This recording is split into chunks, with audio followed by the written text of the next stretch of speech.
charter member of the Women's Museum. And The at portrait the entrance museum? to Arlington, too. Oh, okay. I knew the architects that designed that. I bought the coin and I was a charter member. I forget the exact name of it. It's a women's military museum. I don't know about that, Ben. But yeah, I walked up to the African American Museum, but It's really incredible. Yeah. from what I understand, tickets are hard to come I'm by. lucked out. I have a friend of mine is the curator in the Smithsonian. So when I went there, she just got me in.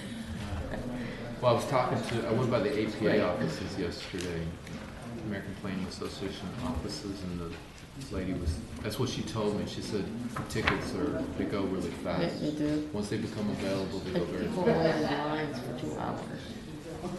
So I didn't get to go in. But I am a charter member. I was a charter member.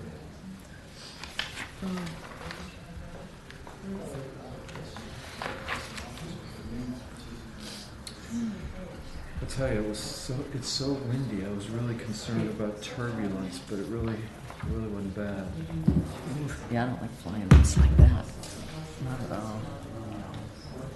I was reading, or I saw on the news once, this plane. I don't even know where they were at, but they had to make an emergency landing because of the turbulence. Today? Last week. Several passengers were injured, so they had to make an emergency landing. It was so bad. They were saying not only were they going up and down, but they were going side I to would not want to be side. on Oh that God, it's horrible. I mean, a little bit of turbulence I can deal with, but right. when, But if they're sliding if this there's way and if, this way, and if it drops a lot, Uh-huh. you know, where things start floating, uh-huh. that's scary. Yeah, that's how flight attendants get injured. I was reading where a flight attendant was, serving or whatever. The plane dropped and she went up and hit the ceiling and she was pretty seriously injured. You can break your neck.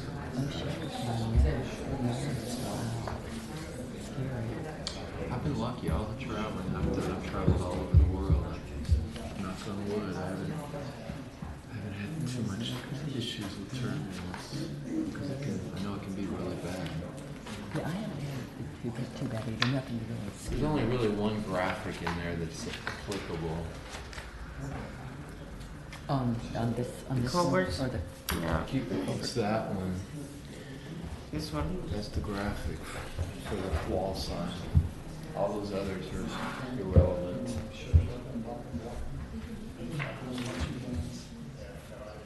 Colleen, you're gonna have to share with the. Okay. Oh, no, here, take mine. I don't need it. That's all the. I do not need it. That's all the copies. On this one, we got this is underlines, which is, and this is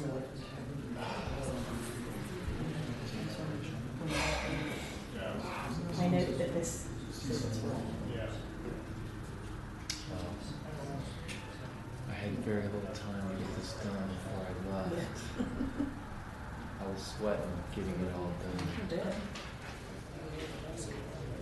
Rachel kept setting up pre-apps with me. It's like, I got the deer mansion done, and I leave Friday morning. See, I always pull up the last stuff before, yeah. so I don't have to reinvent the wheel. So, obviously, I change it at the top of the bottom. Because it's always in two places. It's always at the top, and it's always at the bottom. It's not the first time I've done it. Unfortunately, probably won't be the last. I try to double check that stuff. I always try to go in there and make sure I got it in both places. I wish I didn't do that.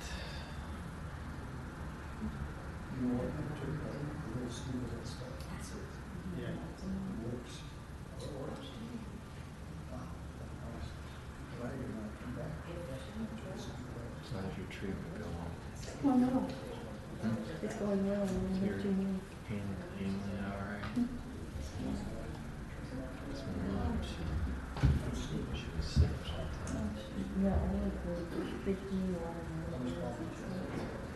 They had her deleted for anti-nausea medications and she's still doing that. And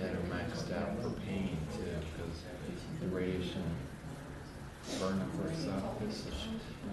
Actually, I forget which medication it was. They were going to do, I guess it was 10 milligrams. And the insurance wouldn't cover it, and the copay was $9. So they went to 7.5, I guess 7.5 milligrams, and they covered that. Copay was still,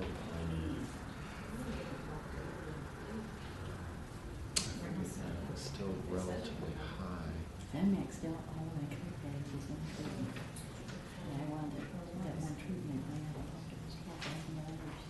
So, they were giving me to the rest of the years. And it's good. Yeah, And that's they're good. covering my expenses. It's good. He gave her this some kind of marijuana-based medication. It's a pill.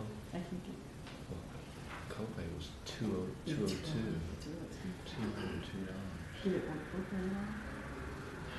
That one works for me better. This other medication seems to work better in terms of giving her an appetite.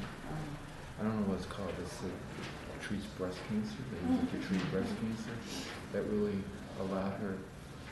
So when she got the other one, she dropped out when they started taking, and You just have to figure she out. wasn't eating as well. And I brought it up to the doctor's attention, and he's like, "Well, take whichever is best." So she went back to the other one because it gives her better appetite. Plus, she wasn't taking 4 a day because it's about 30 supplies. It's $202. Then they make you sleepy. So she was taking like 2 a day as opposed to 4. Yeah, they can make you sleepy.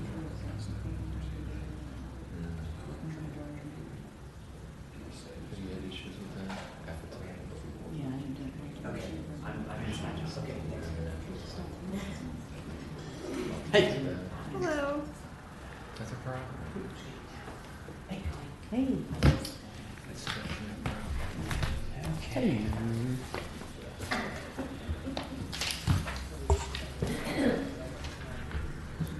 Too many cords here. Tried to charge this thing in the car on the way here. I don't know if it worked.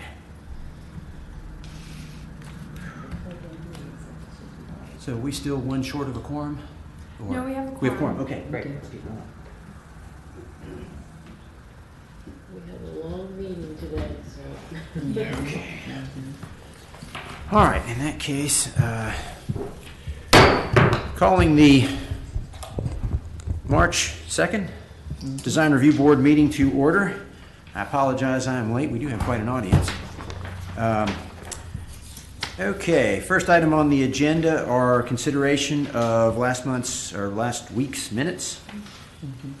Do we have any comments? I do. Okay. My last name was misspelled. Okay. Where there's an I at the end, it's a J. Okay, with that correction, do we have any other comments? Okay, hearing none, and we have a motion to approve. A motion to approve. Okay, A second. okay, properly moved and seconded. Any further comments? All in favor? Aye. Any opposed? Motion carries unanimously. Hey, Lee, we're just disposing of the minutes. Sorry. Okay, next item, do we have any announcements from staff? It's more informational. Lee had inquired about the canopies at Culver's. They brought in the swath they got from Munsell. They actually paid Munsell to get a swath. Jason compared it to the approved colors, and I wouldn't have guessed it, but it is one of the approved colors. I thought it was too bright, that we never really had anything this bright, but Jason said he compared its value, hue, chroma. It's one of our approved colors. So their cap at the top is actually the wrong color. Because they're supposed to match, but they don't. The canopy's color and the top, what do they call that? Head cap or top cap? Anyway, it's a different color. So I don't know if they're going to change that or not. I don't know if they're going to change it, leave it alone, but it is a different color. Would it look better if they were the same color? I think so. I mean, the plans, if you look at the plans, they're the same color. Yeah, Tim, I think that the owner of Culver's or the applicant is indicating they did. It is painted. It's good. Same color. Okay. Same color. So, Good. so And I think, to clarify, another board member brought this up at our last meeting, and then subsequently I had driven by for a meeting or something and saw it and called and asked. I think it just, and we'll see it tonight again on the signage application, it just is a very, very different blue than what we saw in our renderings and what we approved, and what I've even seen on other Culver's restaurants. It's a darker, closer to a navy blue, and I think that's what we thought we were approving. I don't know if I'm getting some other nods, so that's why it came up as a question. Even Well- on what we're looking at now, Yep. the signage that they're proposing looks like a navy blue to me. well, I think it's, and you can correct me if I'm wrong. I mean, they have what they call Culver's blue, but that was not one of our approved colors. And initially, they were going to apply for deviation so they could utilize, because they're all the Culvers are Culver's blue. But they did, in the end, they decided not to do that. They would just go with an approved color. And I have not compared those plans with these plans. I've been gone for the last week. Jason just said they brought in the swath. He compared it to the book. It is an approved color. That's all I can tell you at this point. But I wanted to bring it up because it was a question at the last meeting. I don't have any other Okay. announcements. All right, do we need to take any action on that, or? Tim, do you recommend that we consider anything at the next meeting? Hey, Tom. I mean, that's up to the board. They are using an approved color. If the board feels that it's not what you approved, then, it's up to the board what they want to do. Because like I say, I have not went back and pulled those plans and compared the two. All I know is the color that they're using is one of our approved Munsell colors. Tom, for your benefit, this is the Culver's color of the awnings question. Apparently it's an approved color, but it's very different from what we saw in the original application, so that's what we're discussing. Is in their application or in their submission for this board today, is that the color that you saw, Lee? Yeah. You mean the color in the signage application? No, in this, there's a, It's almost like That a looks a little darker to me. bright aquamarine-ish color that's on the building. because this is not, I wouldn't call this a navy blue, I would call it a different blue. It's what I was saying is it's closer to a navy than this color blue is closer to navy than what's actually on the awnings today. It's not a navy, but it's the color that's on the building today is more like an aqua. Well, just to kind of move this along, since we do have a full agenda, do we want to direct staff to bring something back? I mean, it sounds to me like we have something in place that was not approved, in which case we need either it complies with the code as it's installed or it needs a deviation.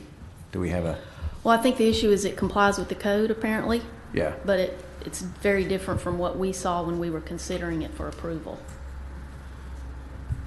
You So, know what I mean? Okay. Tim or Madam Attorney, do you have any Well, direction? I don't think you guys can take any action on this tonight because it wasn't. Well, that's where I was headed, on the is do we agenda. need to have something on next meeting's agenda, I guess is what I was trying to dispose Right, of this. and I Yeah. think that we need to see what the plans were that are approved and make sure that there wasn't some indication of what the color was on those plans.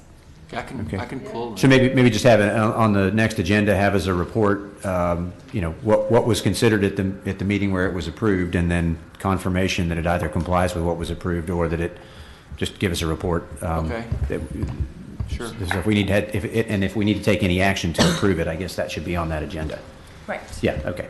And Okay. I think this also might be kind of an indicator of something we've struggled with in the past of the colors that we see based on printouts and video or computer screens and whatnot, which is why we've asked so many times for actual samples, color samples, when we get to an approval situation.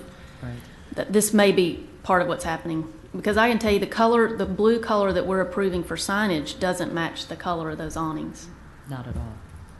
And I think the applicants here, if we're going to discuss this matter tonight, I think we need to give them an opportunity. Well, to the first item prepare. on the agenda is Culver's Restaurant building signs, so maybe Okay. we can take it up as part of that. Yeah. Okay, very good. Any other announcements, Tim? No. Nope, okay. In that case, that brings us to the first item to be heard, Culver's Restaurant building sign. And that's a Tim Brown. Yes, thank you. This was continued from the last meeting because we didn't have a chance to advertise. They wanted a little larger sign. I don't know if you recall from last week. Culver's has 3 different size building signs, and that's it. But the smallest one is quite small. It's only a little over 8 square feet. So apparently these guys pounded corporate long enough and persistent enough that they allowed them to actually do a customized sign, which is a little bit bigger. So this proposed sign is 29.5 by 62.25 for a total of 12.75 square feet. It'll be facing Highway 98, so it's going to be a south facing, it's on the south wall, and it is in compliance with all of our requirements. So I'll answer any questions you may have. The only question I have is the color that we're looking at on here for the sign. Is this accurate? Because this is the more of the darker blue. Or is it going to be the same color that's on the awnings? You'll need to ask the applicant Okay. that because they're the ones having this sign made. Okay. So.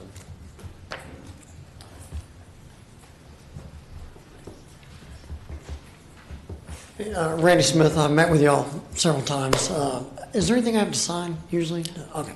I'm sorry? I didn't know from the DRB if I need to sign No, anything. sir. Okay. No. Just state your name before you begin. Randy Smith, owner of Culver's. The blue that's on the sign that we're asking for tonight, everything, square footage, all that is within regulations. It is the Culver blue. It is the standard blue color. So it does not match the awnings? That is correct. So it is sort of like the Chick-fil-A's got their red logo color. That is our color. And I don't know if you remember, I met with y'all probably 8 months ago, maybe longer than that. It's a while back. But originally we wanted the Culver's blue, and it was at this meeting I was told we could not have it. And so This we, is ringing a bell. I think it was not advertised for a deviation, and it would have required one. well, right. And so then we sat down and we said, hey, we passed around the different color samples, and the one we used was the one that you all had approved. Because I said, hey, I didn't want to do a deviation, we'll go with that color. And so that's what we did. And so we did, and it was I had aluminum, the holds the awning on, and it was requested that the only way we could put it up is if it matched the awnings. So we powder coated that. I had everything matched. I went through Munsell to actually get the color matches. All that was custom made. Everything exactly what was approved is what we put on there. Do you have the identification information for the Munsell color? I do, and I sent that lady named Carrie that used to work with you, was the one I got all my forms from on the board, and actually I sent Tim, I believe, an email last week. You were out and sent an email, so it's on there. It's on the color swatch. I have everything, and it's right out of the coloring book. Tim, do you happen to have that tonight handy? I got it in my car. You want to bring it? No, I don't, because We got it in the car. I just got back an hour ago. But do y'all, and if I could, I want to try to identify, we have a fairly large audience. Of those in the audience, who are not applicants, the members of the public who are interested in speaking on an item today? Okay, so I saw 3 or 4 hands go up. Everybody else is an applicant that has an item on the agenda? Okay, I guess it's just, I was going to possibly rearrange the agenda to try to accommodate the public if we need to, but it sounds like we'll run through the agenda in the sequence. Okay, all right. Did you need to grab something? I can grab a sample of the Okay. Bronzewell color that was approved. Okay. If you don't mind, since we have a full agenda, I think the proper parliamentary procedure might be to table this, take up the next item, and then when y'all come back in, we'll pick your item back up, if everybody's okay with that? All right, do we need a motion to do that? No, that's fine. Okay. We can just move on to the next. Okay, so we're tabling just so when y'all get back Next in, item we'll will be knock out quick. another item and we'll Yes, be sir. ready to go. All Thank right. you. Okay, so the record should reflect that we tabled Culver's Restaurant building sign, and we're now going to take up Circle K building sign. And this is another Tim Brown project. Yes, I got some additional information from its Florida certified sign erectors. This sign is going to require a deviation, and just so you know, it's to replace the existing sign. So they're asking for the exact same sign that's there. It's built into the wall, but the overall height of the sign exceeds what's allowed, and the height of the K exceeds what's allowed. So I don't know when that sign was put in. I don't know if it predates the regulations, but it's not in compliance with today's regulations, so they're going to need a deviation. So staff is asking that this item be removed from the agenda because they'll come back with the deviation. Okay, so is that just proper procedure? Are we continuing the project to a date specific? Is it? No, you're voting to remove it from the agenda. Because to apply for deviation. Because when the deviation comes in, you're approving the sign, so the sign doesn't have to come back to you. You've Okay. already approved it through the deviation. All right, in that case, is anyone willing to make that motion? Second. Okay, properly moved and seconded. Any comments from the board? Any comments from the audience? All right, all in favor? Aye. Any opposed?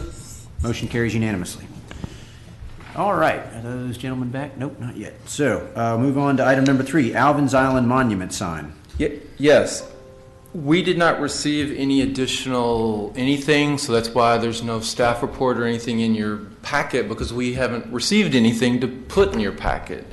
Okay, this is the one that you were unable to contact the applicant and get some... Yes, because they haven't provided any contact information. I don't have an email, I don't have a phone number, I have no contact information at all. Just the electrical contractor, and I've attempted to contact him on several occasions, but he's not the sign person, he's the electrical person. Right. So I would say, it's the wishes of the board. You can either continue it, you can table it, you can remove it. And before we get started, we just want to announce for the record that Colleen has a recusal and she's filed the appropriate form on this agenda item.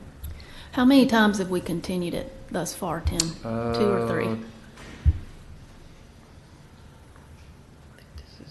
I think 2. 2. So this would be 3. And typically, there's no set rule, but typically we table something 3 times and then we can continue it, 3 times, and then we'll either table it, remove it, or do whatever else we're going to do. All right, well, move us along. Why don't we just... Motion to continue. Second. All right. Any comments from the board? Any comments from the audience? All in favor? Aye. And just to be clear, that was a motion to continue to the April. Oh, yes. What's the April date? whatever meeting. Do you know, Letitia? Do you have it there? Is it the 3rd? April 6th. 6th, wow.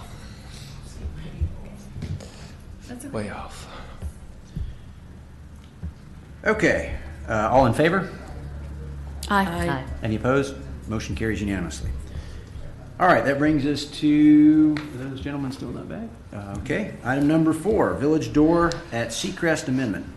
Yes. I'm sorry, Seascape Amendment, thank you. We had not received anything, so there's no staff report or anything in your packet, but they brought a handout which you all have a copy of, as you recall. The ironworks portion was what was continued from the last meeting. Everything else has been approved, so they want to present the changes to the ironworks. Good evening, Bill Pope, representing Village Door. What you had before you, I'm sorry it was late, but it took a while to change it all since the meeting was so close last time. What you see now is a much simplified, we took out all the grill work, we took out the New Orleans feature, and basically it's iron columns with a cap and a base, and the ironwork to hold up the canopy. So I think you'll see that we simplified it a great deal to try to meet your requirements. If there's any questions, anything we can help you with, be glad to do it. How do you feel about the simplified? I think it's much better. I like it. We're assisting the architects on this, and I think they understood. I think they overdid. What you did was save my client a lot of money. So by taking all that grill work out. Looks good. So the design professionals were pretty keen on this one the last Yes. meeting. I How do you have guys feel? a question. Sometimes I get hung up on the whole quasi-judicial. Is this a quasi-judicial proceeding? In other words, can I make reference to the site that I happen to drive by and my observations? Yeah, you guys are in a weird position. So technically, this is a quasi-judicial proceeding. However, the code does allow you as a board to take into account the surrounding areas when Okay. making your decisions. Okay, well, I have driven by the site a number of times since the last meeting, and I feel even more strongly that the prior design was overwrought for the some pun. I don't think anybody Yeah. disagrees. I mean, Yeah. we I'm sorry. weren't at loggerheads at all. I mean, it Yeah, was- okay, good. Well, I'm just, Yeah. Lee asked the opinion of the design professionals, so Lourdes, I don't know how you feel, but again, after having looked at the adjacent properties, I feel even more strongly that we were going down the right path to simplify Oh, the. I feel, I Yeah, mean, what I this is a lot see better. here is so much better. Yeah, It's a lot just better. Relief. Okay. Well, do we need to have any more discussion, or are we ready to I'll move along? move to approve. I second. Do we Okay, a need to motion get second? public? Oh, yeah, I'll get into that just when now we got a motion on the floor. So do we have any more comments from the board? Any comments from the audience? All right, all in favor? Aye. Any opposed? Motion carries unanimously. Thank you Mr. very Pope. much. Thank you so much.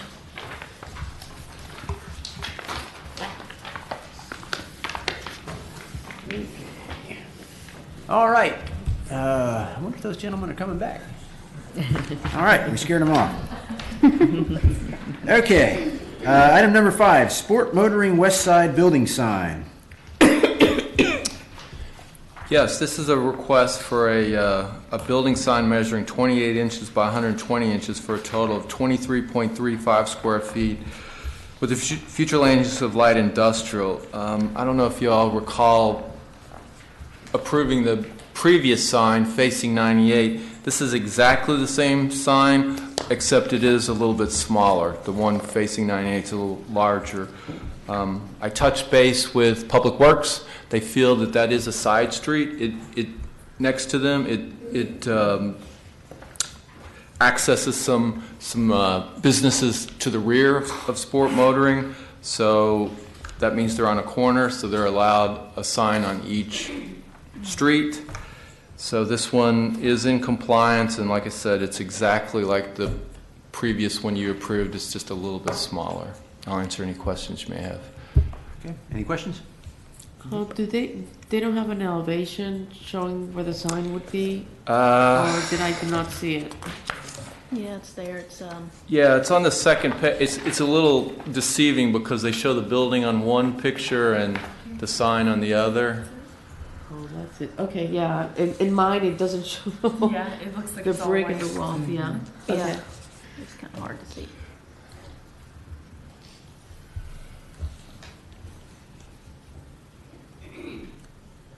Okay, any other questions? All right, we have a motion in the works here. Motion to approve. Okay, properly moved and seconded. Any further comments or questions from the board? Any from the audience? All right, all in favor? Aye. Any opposed? Motion carries unanimously. That brings us to item number 6. Miramar Inn and Suites. Yes, I apologize. If you look at the staff report, you'll see that I got the name right at the top, but not at the bottom. I guess I got in too big of a hurry. But this is Miramar Inn and Suites. It's a request. This is a major development application requesting approval for a 125-unit hotel with pool amenity on 3.26 acres with the future land use of Coastal Center. It's located on the south side of US Highway 98, west of Ellis Road and east of Driftwood Road in Miramar Beach. It's almost immediately across from McDonald's. It's a little catty cornered, but it's right across Highway 98 from McDonald's. In terms of the scenic corridor requirements, it is in compliance with all of those. They've provided us the colors and everything, and it's all in compliance, so I will entertain any questions the board may have. Is the applicant present? Nope, looks like we are. Okay. Do you have any comments for the board, sir? Not unless the board does. Okay. Do you have swatches? The colors? Yes.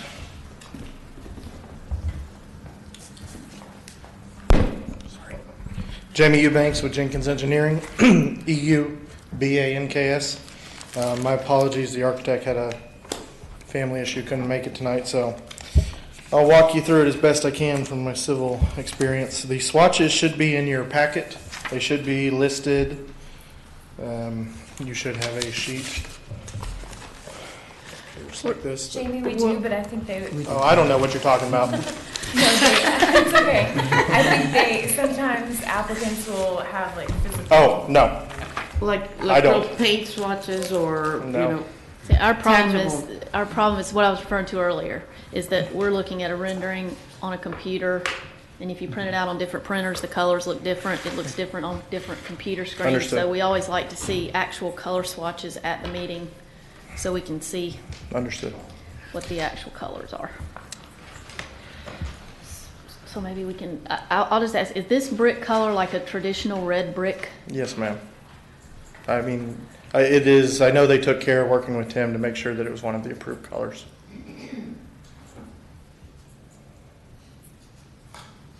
It's just that it's hard to figure out the combination of the colors if we don't have the things for real.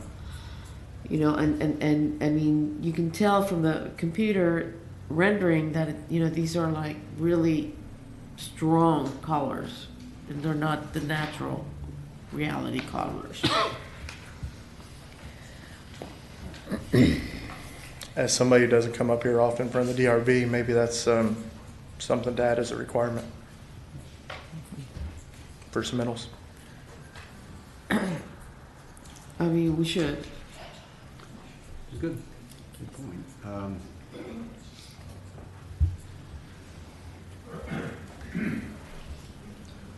Do you have any other questions from the board for the applicant? Sir, are you familiar with the lighting portion of the project? I am not, I apologize. I do know there's no sign proposed with this application right now. Yep, okay. It looks very out of place to me for that area, but I agree. Yeah, my concern is the lighting is mounted on 20-foot poles, and there is residential property immediately south, or you know, and it certainly at first pass looks like the landscaping is appropriate, but of course when it first comes in, it's pretty tiny stuff and a 20-foot. Hey, Tim, correct me if I'm wrong. Is that an RV park to the south of us? No. It's a shopping center, I believe. It's indicated as on the survey as residential. It shows 3 or 4 residential structures. Yeah. Is there just our usual process here is that I'll try to get a motion on the floor before I invite the public to speak, but I know I saw a few hands go up. Is there anybody, members of the public, that would like to address the board? Okay, I'll just start with the first hand. Ma'am, the lady with the glasses, if you want to. Yep. Hi, my name is Alita Spots Best, and I live off of Driftwood and Ellis. I live on Bradley Street, which is between Driftwood and Ellis. And what's very upsetting to us is that there is no public access to Pompano Joe's. So everybody is walking from where we live, and everything around us is residential. We're okay with condos, we're okay with apartments, but how can you put a 125 unit a hotel around a residential area, we have so many people that walk to Pompano Joe's, because if you don't get to Pompano Joe's by 10 o'clock in the morning, you're not going to get a parking space. Now you're going to put in a 125-unit hotel that's going to increase the traffic on both sides of Ellis and Driftwood. Are we going to get sidewalks?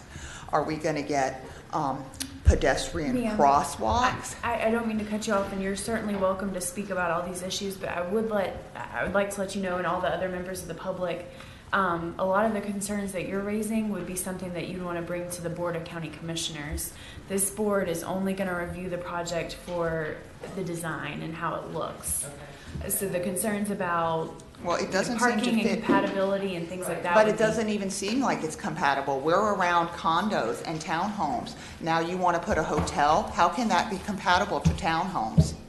No, I completely understand, but the compatibility issue would be something that you'd want to raise at the Planning Commission and the Board of County Commissioners. But you're welcome to speak tonight if you'd like. Okay, well, that was my concern. Thank you, ma'am. We have other members of the public. Yes, sir.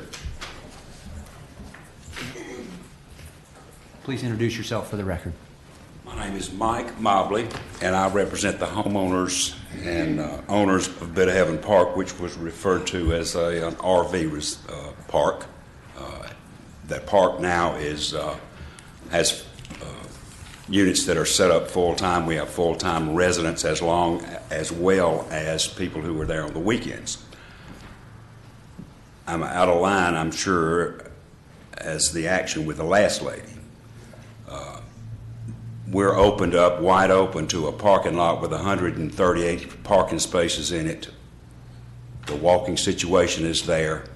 It happens. There's no access other than that to the beach, and it's going to happen. Sooner or later, somebody's going to drive over. We have a straight street right out the front onto Bradley Street, straight up to the beach. And I certainly will entertain the idea of speaking to the commissioners about that, since that was your suggestion. The other problem, which I'm sure will fall under somebody else's domain, is to be sure that there's adequate floodwater control. We already have had a situation where a development went in next door and created a tremendous water problem for our area. But that's my concern. Obviously, we were misdirected with a letter. I didn't realize that there was another way to go with it. So. No, sir. Well, we're required to provide notice to all neighbors within 300 feet, which I assume that you guys are. Right. It's just this board is required to review developments for the aesthetics. I understand that now. Yes, sir. Thank you for your time. Mm-hmm. Yes, thank you. Okay, ma'am with dark hair in the front row. Yes, ma'am. Hi there. My name is Dina Rosenau, and I'm the association manager for the commercial condo just east of this, and I represent the board of directors there. And I apologize if not all of these fall into that category, but I have actually seven issues, and I'll try to weed them out as we go. Hopefully they don't. One of the things that I just know for sure is the flooding. So the flooding is that part of this? No, the flooding is part of, okay. So variances, is that part of this one or another one? Because we would like to know if there's been a variances applied for not this one? Okay. Well, just to be clear, a variance to any aspect of the design requirements would come before us, and we refer to it as a deviation. But variances for any sort of traffic concurrency or drainage or anything like that would be addressed by a different body. All right. Anything that's in regard to, we believe, from the picture, it looks like it's pretty close to the back of the building, the rear, where there's a driveway for the commercial. It's a commercial condo, but they have they need the back side, their access, and there's a driveway back there, and we're concerned about the parking over there on the west side of their building, the hotel. And I know there's 20 feet that's required or something. So, and if there's not enough space, they have to have curbing so that they can go over the parking. We just want to make sure that regardless of that's not going to butt into the driveway that is on the side of Miramar Plaza, the east building. So, and also the exit and entryways, are there going to be exit and entryways right directly onto the property there at Miramar Plaza? And they're also concerned about the light levels with the pool right there. Specifically, there's a restaurant right there at the corner of the east building, and there's going to be a pool. It looks like the pool is designed there, so they're worried about the aesthetics, the light levels there, and the noise levels because of the pool. Is there going to be any buffering of the noise? I think this is probably, buffering for the noise at the pool and, activity there at the hotel.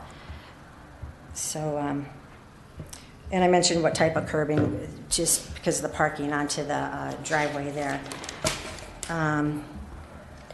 And I think you said, as far as we're worried about the impact of the, access to the road there, but I don't think that's this committee, right?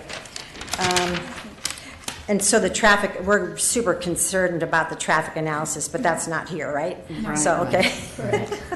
I think I pretty much got it covered. Basically, is there going to be landscaping too that'll make it look presentable between the commercial plaza and the hotel? And will it buffer the noise? Will it help with the light levels? That is what we look at. Yeah, and so that's the concerns. I'm just bringing up the concerns, right? So that's... Yeah, we require a buffer between commercial and residential, so... You do require? There is a requirement for a buffer. What type of... So what... Can you explain that? Landscape buffer. Oh, landscaping? Yeah. Oh, okay, so it'll be tall bushes or... Tim, do you have the language? Tim on the knows, buffer? yeah. It seems like they would have something It's like like that, a- but they just want to know. Yeah. So 10 foot on the east, 20 foot on the south, 5 foot on the west. Oh, 5 foot on the west? Why only 5 foot on the west? Well, there's no requirement, commercial to commercial, so there's actually no requirement for a buffer here or here, but they're putting in a 10-foot one and a 5-foot one, and they're putting in 13 plus 9, 21 trees and 35 shrubs on the west side, and same thing on the east side. 21 trees and 35 shrubs, but there's actually no requirement on the east and west because it's commercial next to commercial. It's a commercial condominium, you said, and so they're actually putting in a buffer when they don't have to. Okay, but, so will it be On the completely south, yeah, if closed you look off at the here? site plan, you'll see Well, here's the existing residential. entrance and There's exit. Okay, so there won't be two access residences back up this to- way? No, just in and out on Highway 98. Okay.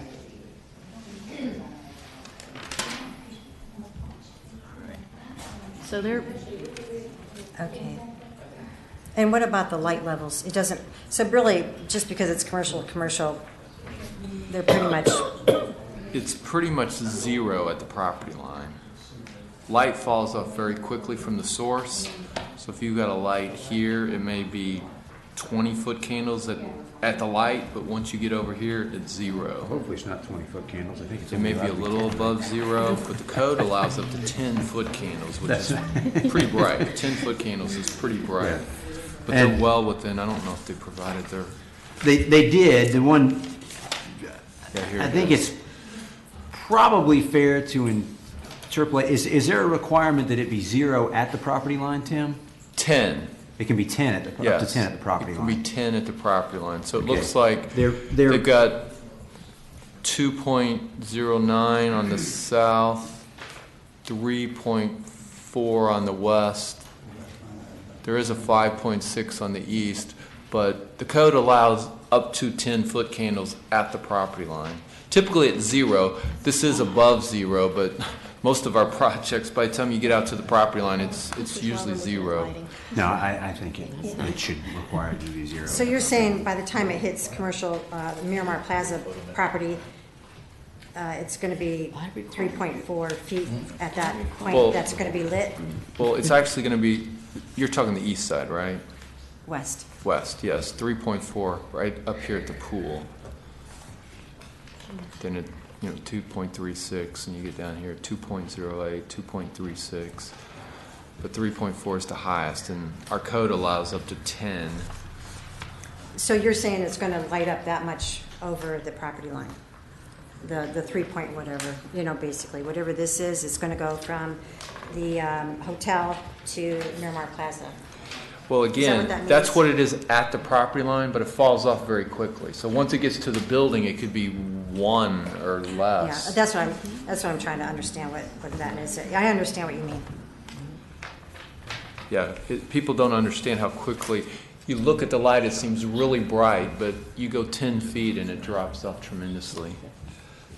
It drops off very quickly. So, but what about the noise then? They're not, you don't. Well, the you only haven't thing addressed that? it's just gonna be the buffer. The buffer is gonna be the only thing that would affect the noise. I mean, you do have trees and shrubs here, so I don't know how much that's gonna help, but in terms of what you're asking for, that's all they're providing.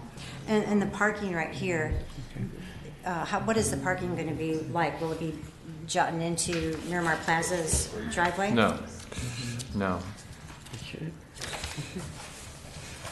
It does go to the property line. See, parking spaces go into the property line, but not beyond. And this is where the trees are?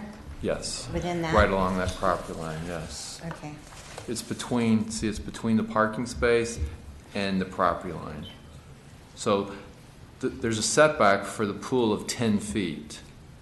And they've got a 5-foot buffer. So this buffer is between the parking, the actual end of the parking space, and the property line.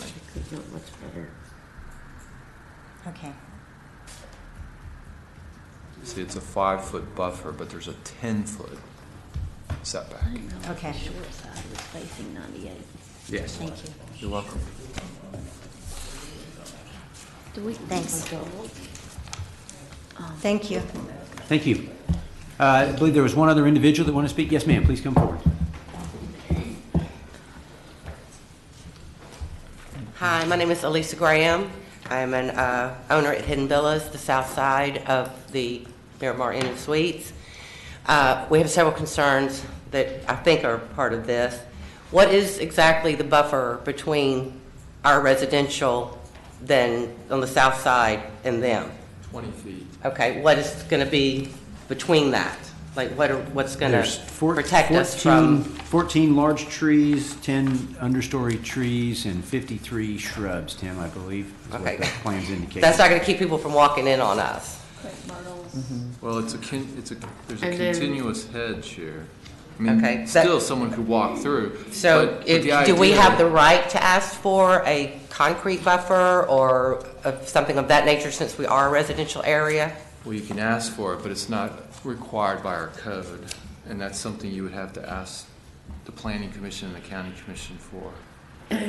It's just an odd place to put it, and I know we can stand here all day and complain to you and the commissioners, and we understand, but it's just, Walden County Miramar has so much going on right now. It's so packed. I mean, if we could just stop construction and put our concerns on our streets and our roads so we can help these visitors and vacationers that are coming in. It just breaks my heart to see all these buildings going up left and right and left and right. I mean, where I live used to be nothing, and it just saddens me to see what's going on. Are the lights in there that are going to shine down on us? I mean, are we going to have drunk people walking into our neighborhood? I mean, you can tell me all day long what you're saying, but I just wanted to voice here, and I'm going to voice myself there. But the lights, the buffer, that's something we're very concerned with. I mean, we feel like we live in a very peaceful neighborhood. We've had no problems. We love it there. We're Hidden Villas. We're in this little area that's greenery and beautiful. And we can just see this happening, and it's just going to destroy what we have. And what Walton County has is not enough right now. They're just building and building and building, and it's so sad. If we could just get the commissioners and you guys just to stop for a little while and concentrate on our roads and our environment and just take care of what we have before we lose it all. And what's sad to say, what if this building doesn't work in 5 or 10 years? Are we going to be looking at an empty, decrepit building with the shrubs dying and nobody taking care of it?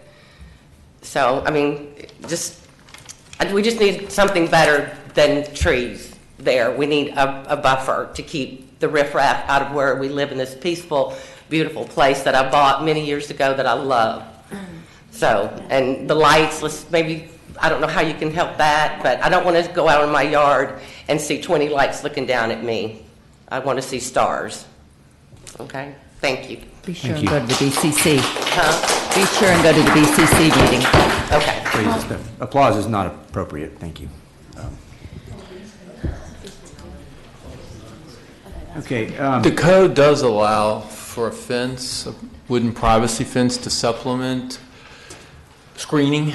So that's something the board could consider because that's still part of what you all review. Buffering, landscaping, screening. Tim, has this project gone before the TRC? Yes. At this point, and are there any outstanding comments or anything that we would need to know about? No, there are not. Okay. It's going to the Planning Commission next month. Okay, and the recommendation, has the staff report been drafted for that, or is? No, not yet, okay. But all I really have to put in there is, we don't make a recommendation one way or the other. We don't, okay. Staff doesn't make a but all I really have to add is what happens at this meeting. Okay. Has there ever been a way where, like, the residential owners and the commercial, the hotel owner get together and then they decide to divvy up, they decide to put some kind of privacy wall there or a fence, and between the two of them on a back? That happens, but yeah. It normally has to happen at the front end, because at the rear end you'd have to amend the approval, because once the county commission approves it, what gets built is supposed to look like, what's on the ground is supposed to look like what's on the plan. Right. And if you deviate from that, then there's a procedure to do that. So the answer is yes, but it should be done at the front end. But this will go to planning after we have our say-so here, right? Yes. So obviously if you continued it or something, it would push it down the line. To be able to do that. It's got to come through this board first before it can go to the planning commission.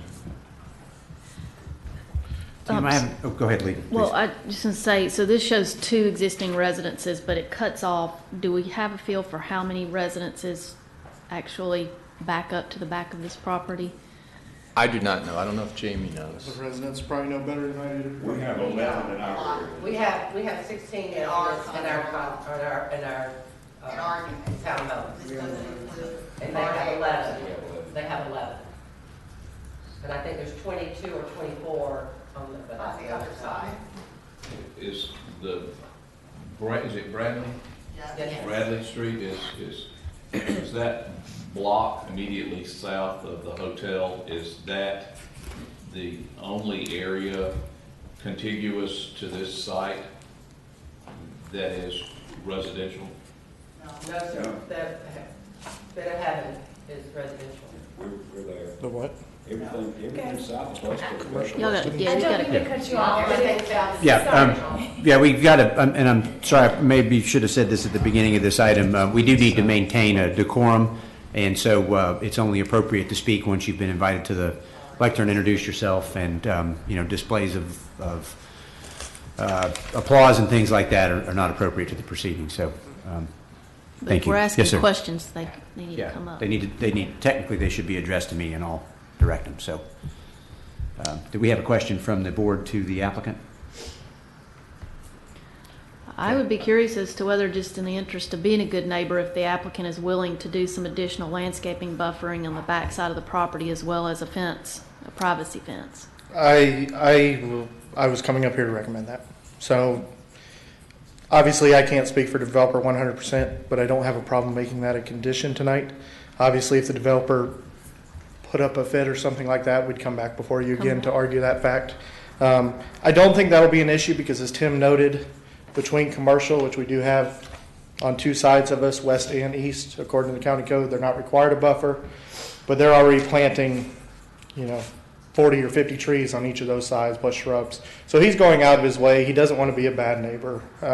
It's not good business for him to, it makes a much more attractive property to look at trees than the side of a building. It works both ways. So he's not against that. So certainly on the residential side to the south, I don't think he'd have any issue adding a condition for a 6-foot wooden privacy fence. How sold is the developer on the color scheme? It's very dark. If you have some conditions, again, I'm okay. Like the color of the brick that we saw in the Thayer mini storage is kind of a soft Light, color, Yeah. and it's more coastal looking. I truly have a hard time deciding on this design, without seeing swatches, real swatches of the paint colors, the stucco color, the brick color, having a sample of the brick, because it makes a huge difference. And also you need to look at whether they all go together, even though they're all Monzo colors or they're all accepted materials. That's what we do here. Yeah. I personally agree. I think it's totally out of place for the area. I think it's very dark. It's a little bit like Virginia-ish, kind of a, what's that style? Colonial, almost. Is that what I'm trying to? Colonial look. JB, do you know if this project is going to Planning Commission in March or April? It is scheduled for the next meeting. April. Not the March, not next week, but Okay. So there would So be I mean, time. if we continue this meeting for a month. Prior to- We'd still have. sure, Would you have any objection to that? I don't. I make a motion. Make a motion that we continue it to the next meeting. Can we specify what needs to be Yes. brought so that the Yeah. architect can What were you going to say? provide that information? Basically, Go ahead. going to- Go ahead. Same motion, that we continue it and request that we receive samples of the actual materials, colors, and the tech, so it's a brick, bring a brick, few of them. It won't be next time, don't worry. And I would suggest the applicant may want to revisit the landscape plan and consider a 6-foot wooden fence, which is allowed Sure. by code on that southern boundary. If I'm correct, and I believe I am, I think I got this question If I'm not mistaken, it can be placed in lieu of, but I think what everyone is actually asking for here is a combination, a request for a combination. Well,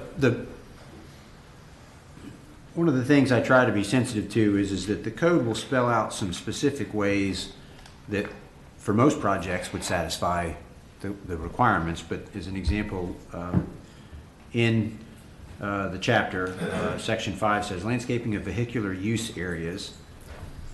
And it says applicability for off-street parking facilities that have 10 or more parking spaces or that 3,500 square feet or more, so this obviously meets that. That there are planting requirements. All vehicular use areas shall be visually buffered from adjacent properties and rights-of-way through the use of a continuous shrub hedge. Shrubs shall be a minimum of 2 1/2 feet in height at installation, should be spaced 3 feet on center or closer. They have to be maintained, etc. I mean, to me, the intention here is to visually buffer or screen, and if we have an extreme, a relatively extreme situation of a 4-story building with a very high portion of the property being covered by parking, to me, I think we have to absolutely maximize the buffering. So,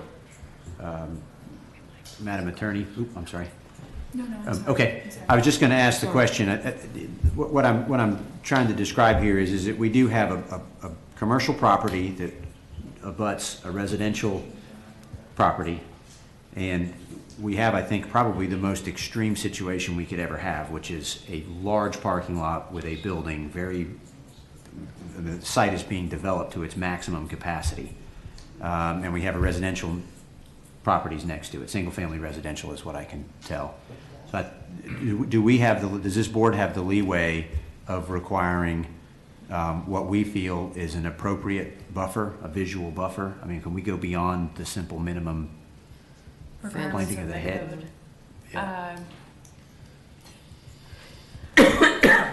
That's a good question, David. If we are going to continue this item, I think I can give you a better answer after some more research. Okay. My inclination tonight would be that might be beyond the purview of this board. Okay. But I can research that and bring it back to you. Okay. Okay, I believe we had the makings of a motion to continue. Did we? Yes.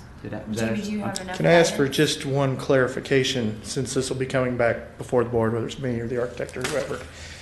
There's some discussion tonight about bringing in those samples. I don't see any issues with that. Certainly pass that along. However, I don't want to do anyone here a disservice, the board, the residents, the client. I don't want to come back here with the same colors, only for the board to say, thank you for bringing it in, no thank you. We've found it very helpful in the past that sometimes people will bring in more than one set of samples. Okay. To state, this color scheme or that color scheme. Okay, that's a good suggestion. And I would just encourage, a lighter color palette, more coastal look. And you can do that with brick, the lighter, but. The other thing is that we can also have a Munzo color catalog here, and if the colors are close, we might suggest a color. Sure. That you might accept or not accept, but so we'll work with you. Oh no, I have no doubt. That answered my question. I just didn't want to do anyone waste anyone's time. Thank you. Well, we'll have an answer for you next time. If you bring us the colors. But multiple would be a great idea. Sure. Yeah. No, I'll make that suggestion for sure. Okay, so I think we had the makings of a motion. Motion to continue. Do we have? I'm sorry. Table Okay, I'm sorry. I was busy studying the chapter when y'all did that. So, all right. Any further comments from the board? Okay. Any comments on the proposed motion to continue from the audience? Yes, ma'am. Please come forward. Sorry. I would just like to propose, Lisa Graham, Hidden Bills, I'd like to propose maybe an 8-foot fence instead of a 6-foot, if that's something that they can work with. Or if that's a law, you can't have above 6 feet, but. I believe it is. The code specifically says 6 feet, shall be 6 feet. Minimum of 3, Used maximum for of 6. visual screening. Yeah. Maximum of 6. It just says shall be 6. Yeah. It does mention a minimum of 3 somewhere. Yeah, minimum of 3, but Yeah. I think 8 becomes the scale of it becomes too large. Okay. Walls and fences used for visual screening and relief from buffer requirements shall be 6 feet high.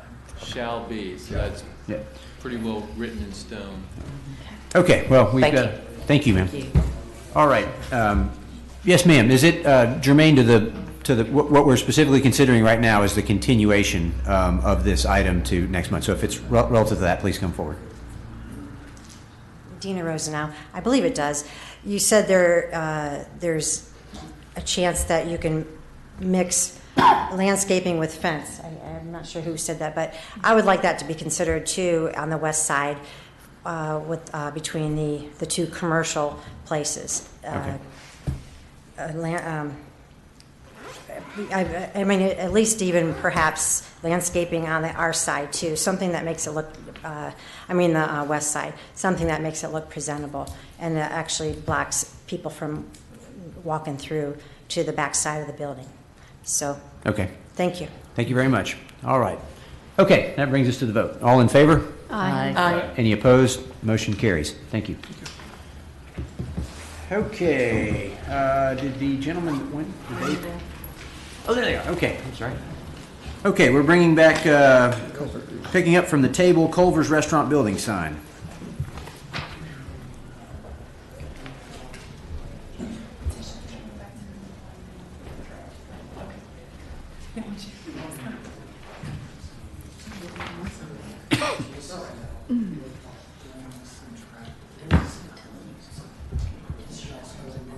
Oh.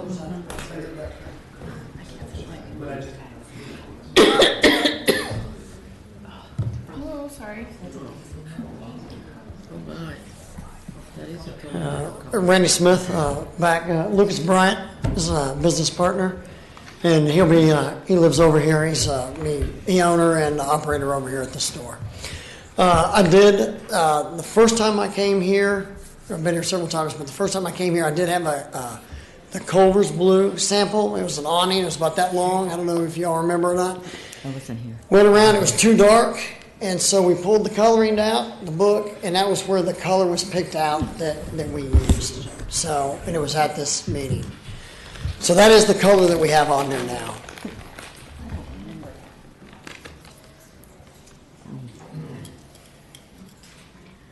That's before my time. I wouldn't put that. Okay, so just to be clear, the sample that's laying right here is the... Yes, sir. That's what's out there today? Yes, sir, that is correct. But that's not what you propose the sign to be, correct? Yeah, that's correct. The sign is the Culver's Blue standard sign, one sign. Because that's accepted in the Munsell colors, our Munsell colors. Correct. That had to be inside the Munsell coloring book. So, and originally what I wanted was actually the Culver's Blue. Right. But I was told it was too dark, and so we had the book, so we picked that color out, and I said, all right, we'll paint whatever y'all tell me, and that's what we did.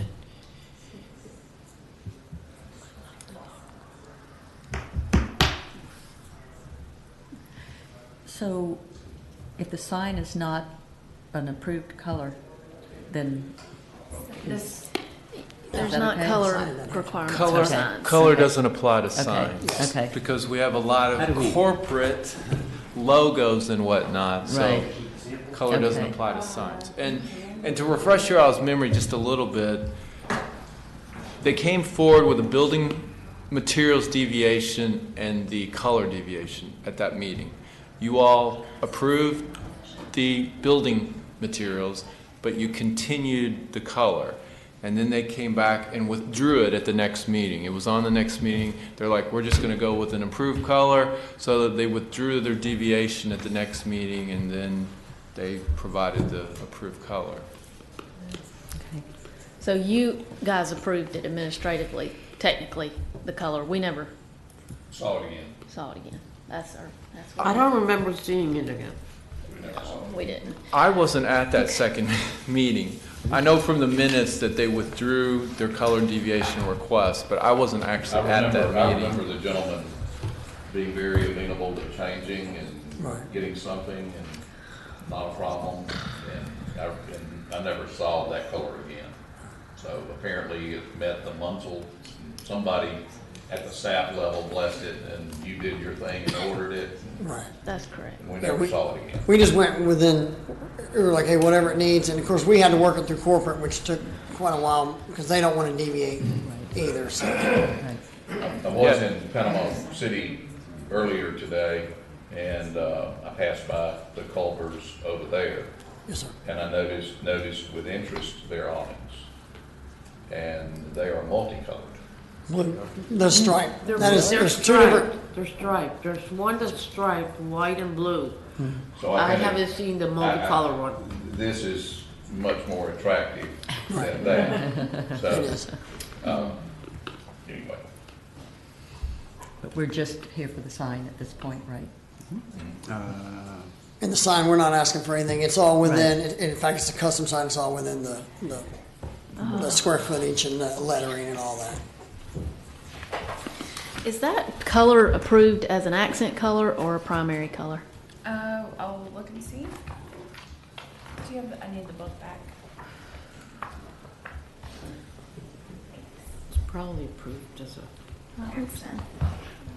Which one was it? I'm sorry. It's a 10B. I put it on the back of that. It's on 10B 668.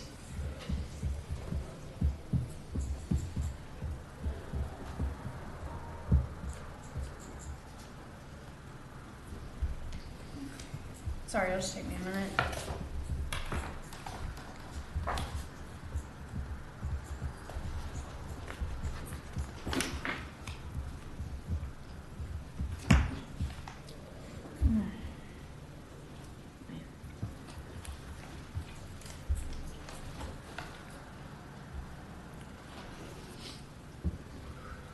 Yeah, It's approved as an accent.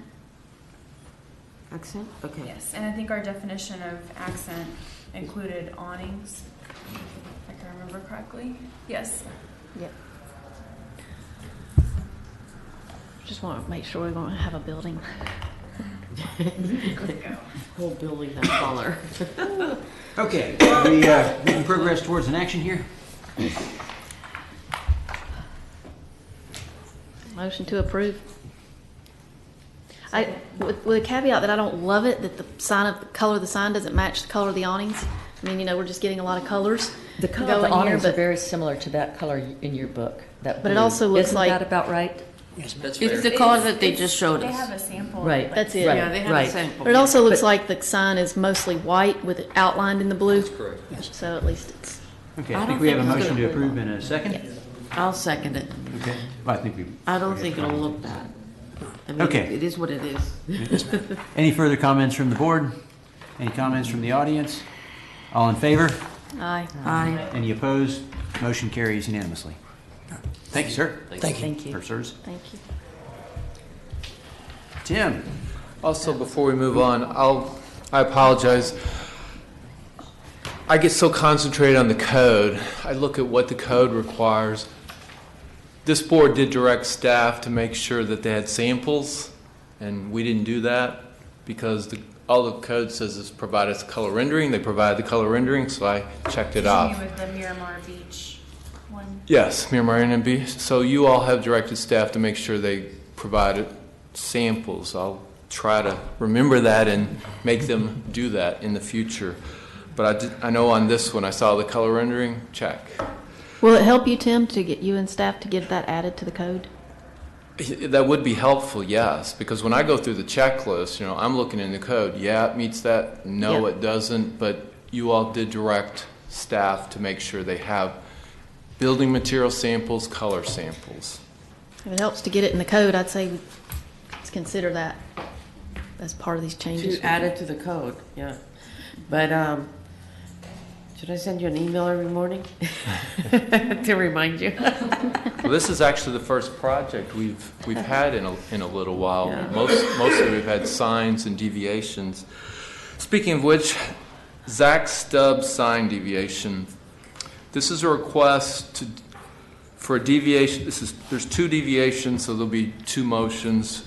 Deviation to increase the size of a building sign from 54 square feet to 68.27 square feet, and to increase the sign height from 36 inches to 58 inches on 1.93 acres with the future land use of Coastal Center. This is the previous location of Tuskers before they moved to their new location. And as you can see from what they provided, it's approximately 308 feet from Highway 98. So this portion of this building and this portion of this shopping center, you've got a couple other restaurants in there, is quite a ways off of Highway 98. So that's the biggest consideration. In my write-up, that the sign sits off the highway over 300 feet, so it wouldn't be inconsistent for the sign to be a little bit larger due to that fact. So I will answer any questions you have. Yeah, I have a question.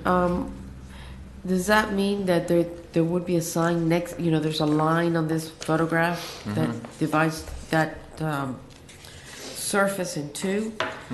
So that means that there would be another sign next to this sign that could be as large as that one.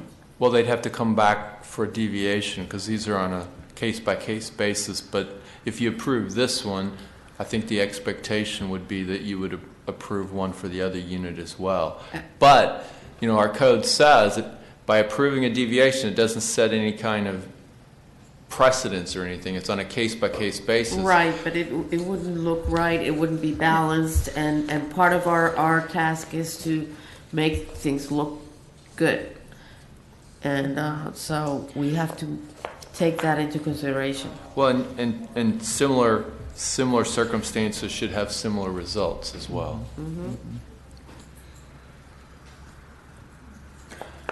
Personally, I think it's way too big. And the applicant is here. And also, sorry, I'm Zach Stubbs. Nice to meet Hi. you guys. Also, just on the pure aesthetic of it, and you guys obviously are probably a better judge of it than I am, but due to the square nature of the space I have for the sign, if I were to shrink it down to the 3 feet, I wouldn't be utilizing that space very well either. It's kind of hard to make a long rectangular sign out of a square area. So I was hoping it would fit more aesthetically with the building there too. Most of the signs that have the 3-foot height, they're in a rectangular area, so it's not as large of an area to display a sign. If that makes sense. How certain are you that the dimensions indicated on, I'll just have to hold this up. I don't know if you can recognize that drawing. Yes, from sir. Yeah, I have it right here. How certain are you that those are accurately represented on the photograph? Those were provided by my sign manufacturer, Kim Sutton, and basically those are the specs he gave me. I don't know if you can make that out, but we have exact dimensions. Yeah, on the well, I side guess there. where I'm going is I'm using a little architectural trick, which I'm taking my pen cap, and on my Okay. screen, the pen cap is the width that's indicated as 26 inches. Yes. And I'm stacking it up against what appears to be the front door of the building, and the front door only scales to 6 feet tall. So I've got a. Oh, yeah. I'm fairly certain that that storefront is probably 8 feet tall, and the sign is represented smaller on the front of the building than it actually would be. I did not do the drawing, so I don't know. I'm just going based on what he's. Yeah, he's and that's given me. right. That's what Yeah. my question to you is: are you certain that this is accurate? I'm concerned that when I opened the image and looked at it, I thought, well, that doesn't look unreasonable, but I don't think that those. And it may be I'm 7 guessing that feet. the I dimension don't of- have those dimensions. Yeah. Right there. David, I mean, when I look at the sign and I see how much room there is between the middle line and the edge of the others, you know, the square. Yeah. It's really tight on those both ends.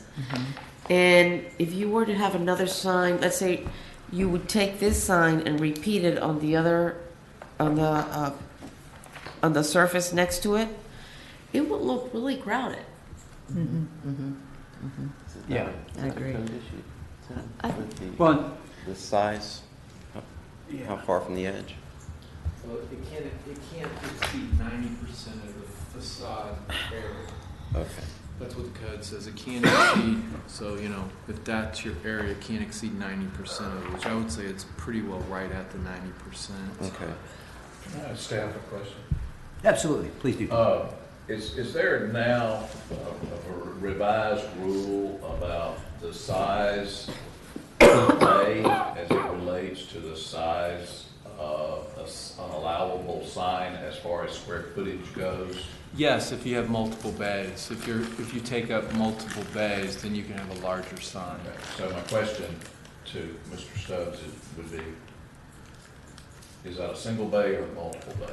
That's a single unit within the facility. Yes.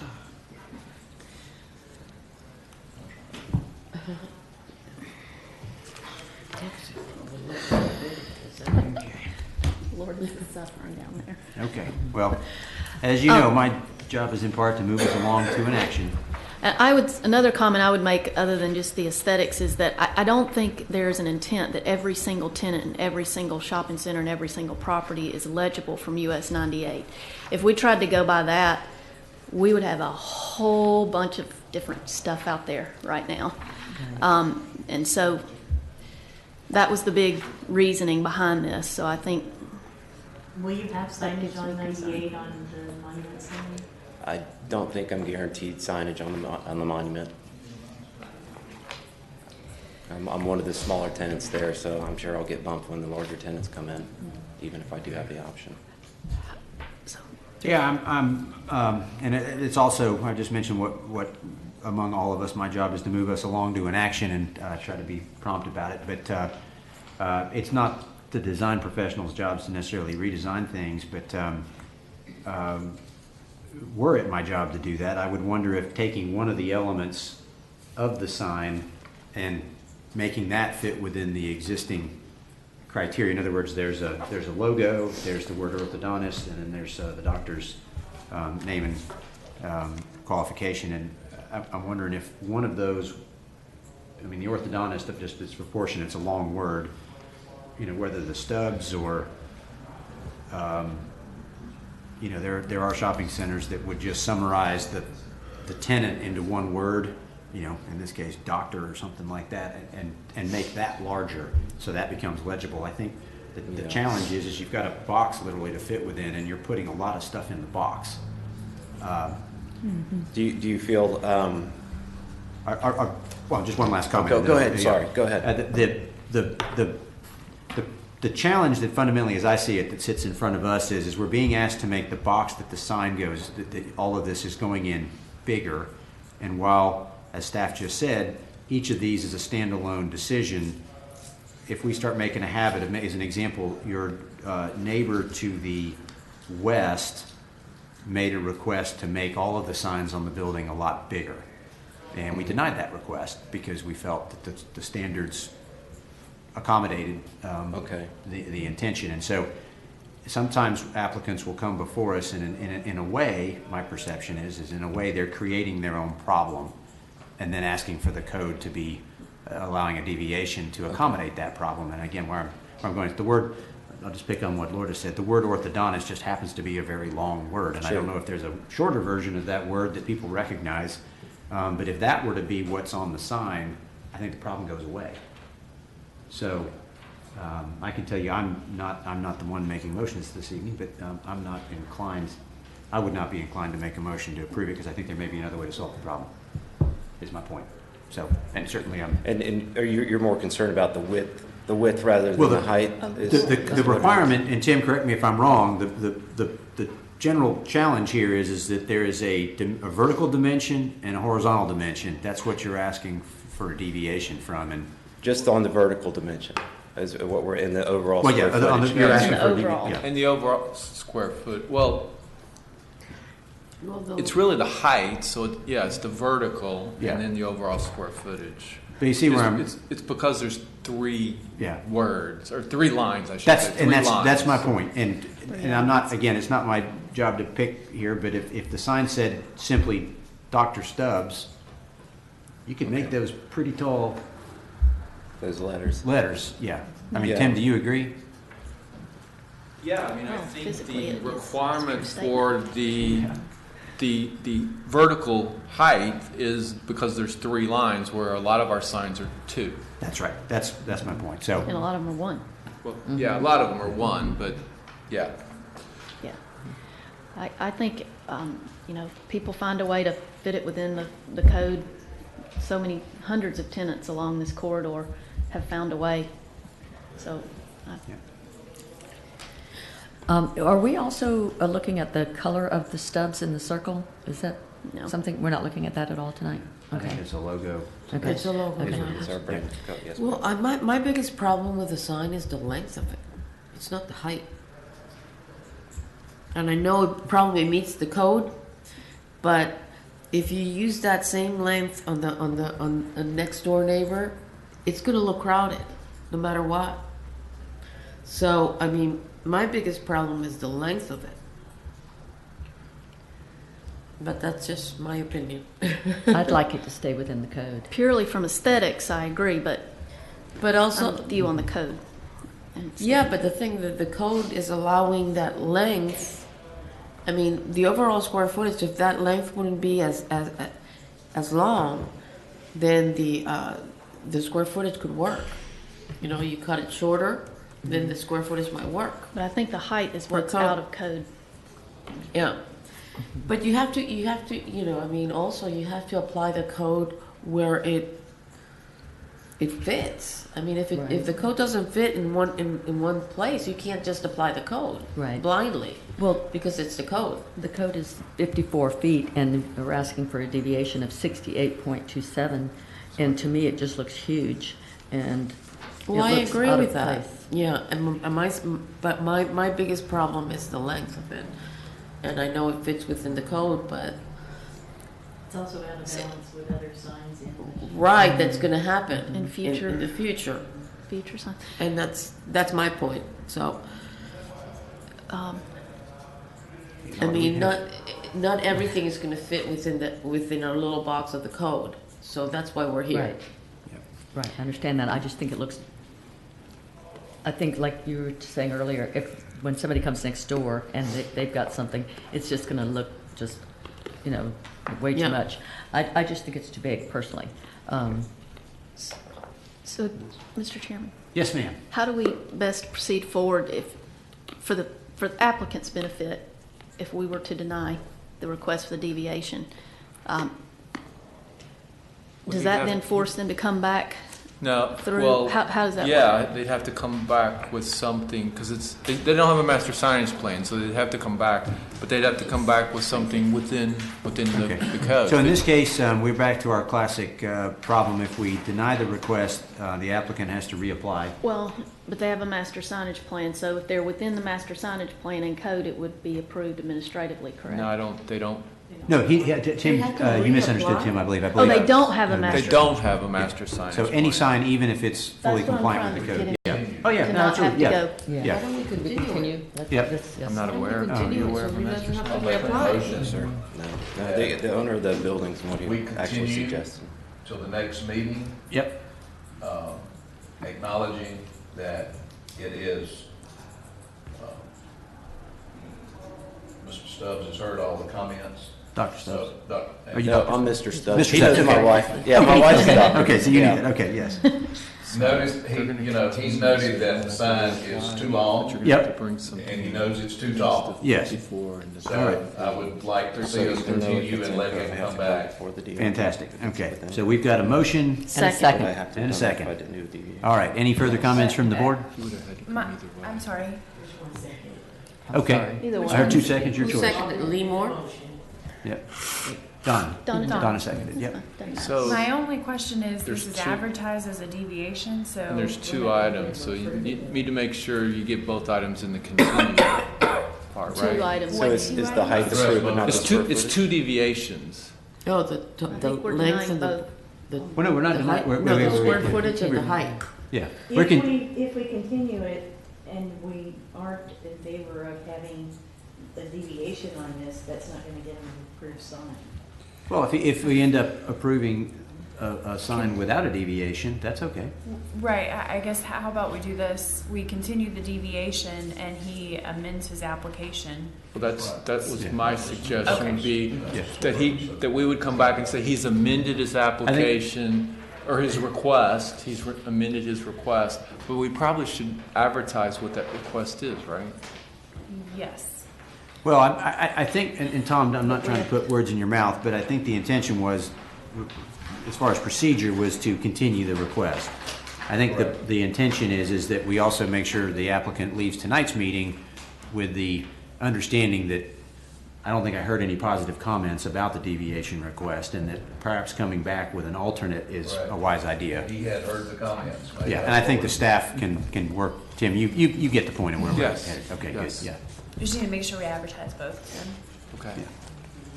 Okay, any further comments from the audience? All right, all in favor? Aye. Any opposed? Motion carries. Okay, brings us to item 8, Todd and Kitty Whitney sign deviation. Tim, you're back up. Busy man. Yes. I make my All night old long. joke about hardest working man in the sign business. Okay, I believe this one has 5 deviations. There's 5 deviations. The first one, there was a miscommunication between me and the applicant. Because what we advertised was request a deviation to allow a building sign at the rear of the building. What they want is, they want 3 in the front facing Highway 98 and 3 in the back facing Town Center, what's the name of the street? Seascape Drive. That's what I'm thinking, Boulevard. Seascape Boulevard. So, because we didn't advertise 3, I'm requesting that you continue that portion of this request, the rear sign, so we can advertise it properly. But the rest of them are still in play. So they want to increase the letter height of 2 of the signs in the front from 24 inches to 36 inches, the letter height, and then increase the letter height of the 3rd sign from 24 inches to 60 inches, increase the overall height of one of the signs from 36 to 60. So there's 3, I guess there's 4 total. There's 3 deviations there. Letter height, overall height, yeah, 3 signs, letter height, and 1 sign overall height. Sorry, it's confusing. So there's 5 deviation requests. We're asking one of them, the rear signs, to be continued to next month, and then the other 4 will still be in play. Do you want us to vote on the 3 signs first and then? However the board I don't wants know, to. Continue the back ones? So, But we'll need a motion for each deviation. yeah. I motion to continue the 3 signs for the rear. Second. Lee.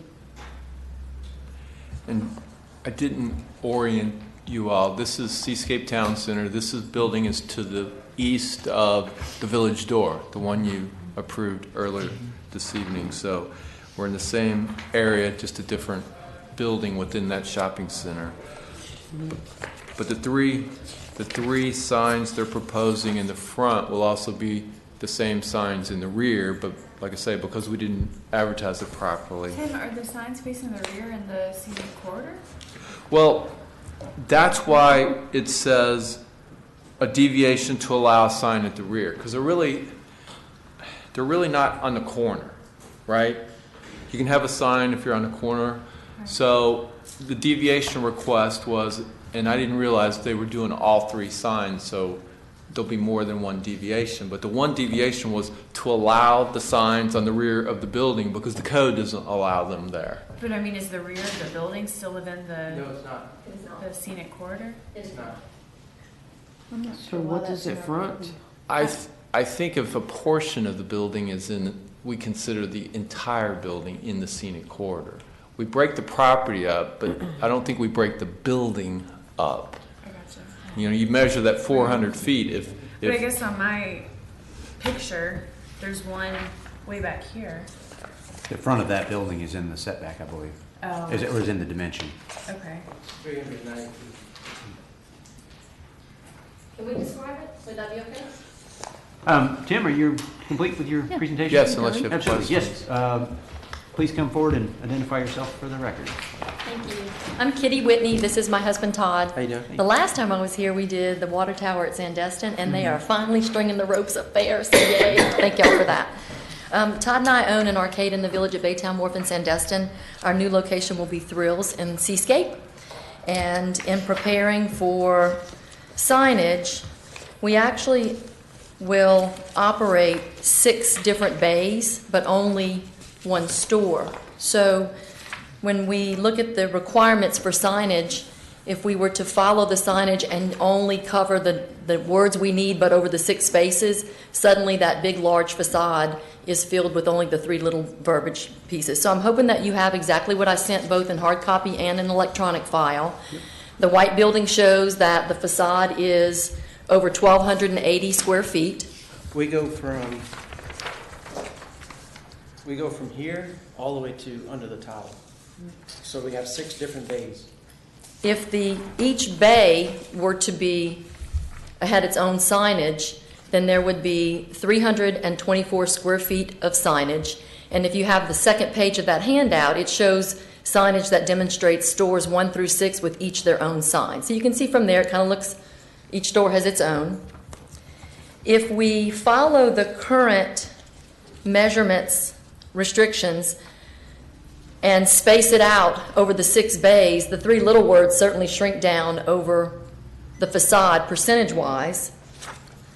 if we bring them into a little bit more proportion, and yeah, the measurements and all of these are exact, my engineering husband here is mocking them up, then it brings them to a total of 125 square feet, whereas the 6 bays would have had over 300 square feet of allotted sign.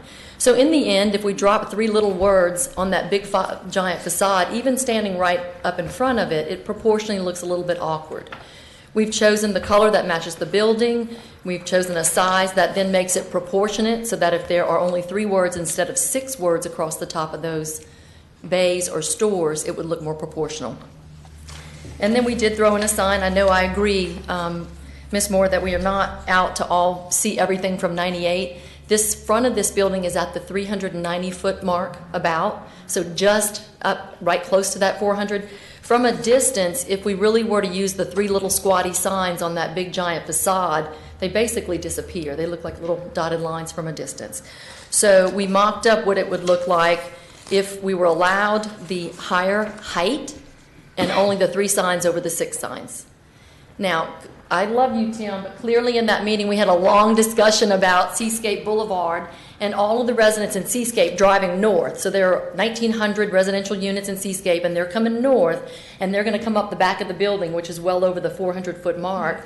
And Ms. Whitney, I did look it up Sure. while I was sitting here, and I should have asked him about this before. I'm sorry, but it does look like the standards would apply because it applies to the property. Exactly, and we're So I'm fine with sorry. that. I agree with that. And we talked about doing it, and I think that part about, I realize we may not, because it wasn't noticed correctly, be able to move forward. It would just certainly be much nicer if it were approved, if the sign guy can make them both at one time and get them installed. Otherwise, we'll have to do the project in steps, and we're certainly agreeable to do that. So at this point, I think our call is really just to make the sign proportional. I don't believe it's anything of an overstatement. I think it looks very squatty if we're using those original measurements in that much bigger space, since we're only using 3 of the 6 bays to drop signs on. Now, Todd's my engineering husband. He mocked it all up, so he dropped in on that latter delivery that we made, both electronically and in hard copy on the 11 by 17s, the actual measurements of signage up and down and in and out. The window bays are 10-foot tall, and Okay. it's a 7-foot door. So Okay. the skylights above are 3 feet. I don't have the paper. Are we supposed to have the paper copies? I don't have. You can have this book, Lee. I mean, I'm okay. I was just wondering. This is Max. So help me on this site plan.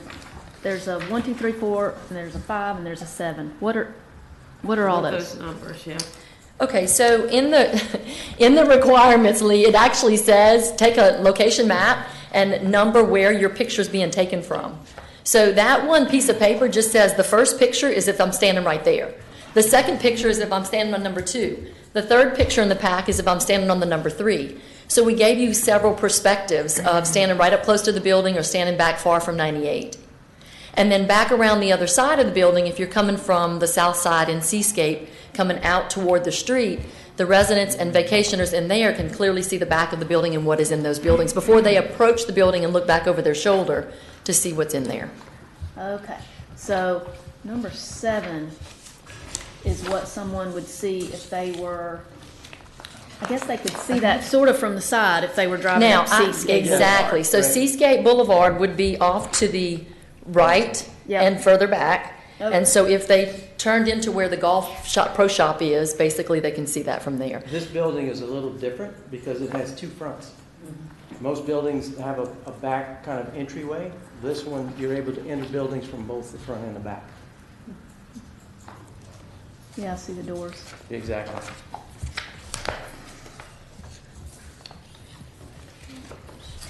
So can I provide anything else to clarify? Are those block style letters what you're planning on using? Yeah, they're going to be reverse channel lit letters. So this is actually a business called Thrills, Right. and it's a laser tag And an arcade. component and an arcade component. Correct. Okay. And what did you say earlier, Tim? Are you still back there? Yeah. About if someone has multiple bays, they're allowed a larger sign. Well, in this case, it's not going to apply because it has to be part of the master signage plan. Oh. I was looking that up.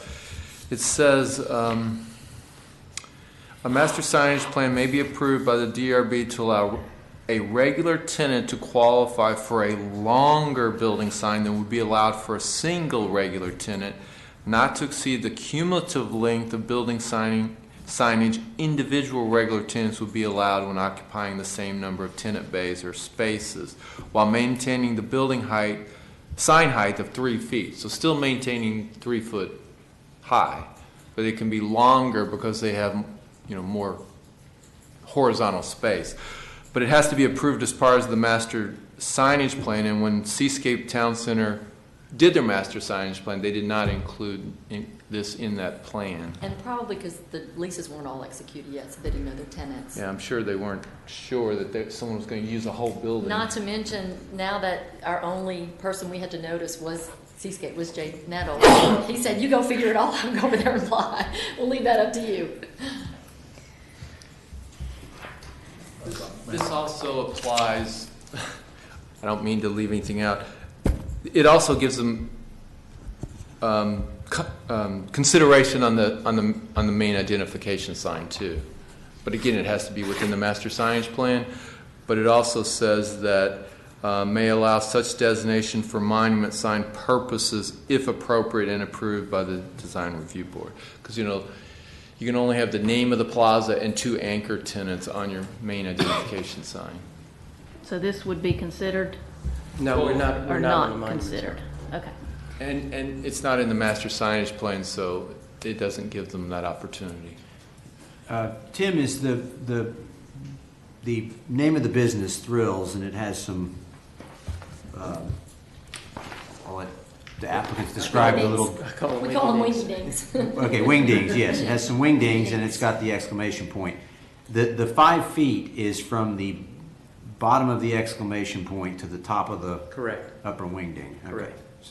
So what would the height of that letter T be? That's probably 4 feet. A little bit under 4 with that extra fluffy. Yeah. Well, and that's one of the deviations they're requesting is the letter height. I understand. Not only the sign height, but the letter height. I mean, it almost appears from the drawing, and I don't see a measurement anywhere, maybe I'm missing it, but it appears to be the same height as laser tag and arcade. Yeah, it's because of those. The wingy dings look like that's what's made it grow taller. Exactly. We have a code on wingy dings. I never thought I'd hear that come out of y'all's mouth.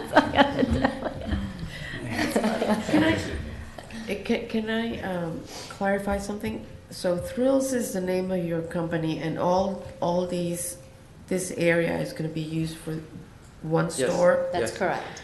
So laser tag and arcade are subservient to Thrills? It's Thrills, laser tag, and arcade. Correct. So to make it, instead of just doing one continuous, long, complicated thing, we just drop the If we just put Thrills and laser 3. tag underneath, you would just have a white facade with nothing else on it. Well, I'm having a problem with the composition of the sign. I mean, of where you put the 3, because I'm having, it's trying to create centers where there's not supposed to be.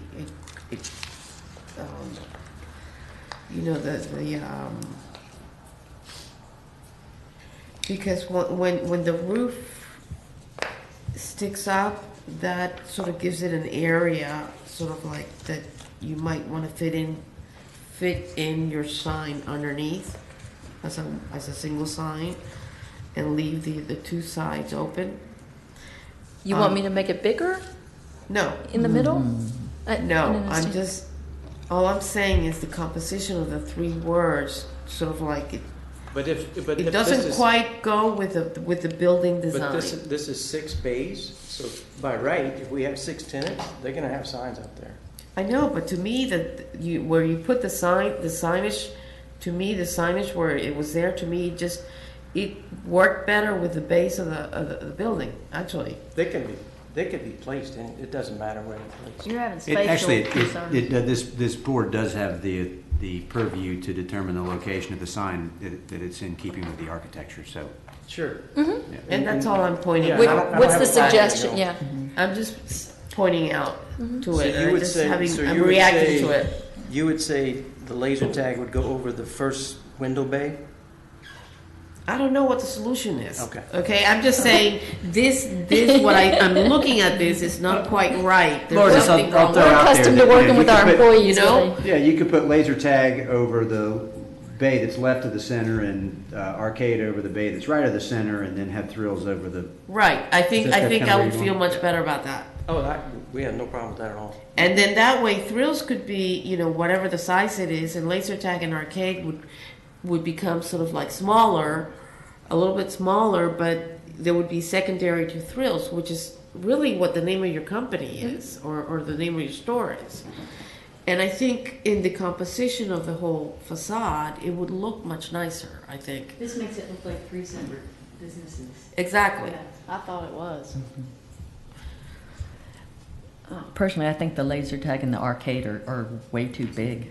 And the thrills stand How alone. large what is the maximum height of lettering on a anchor tenant? It's here.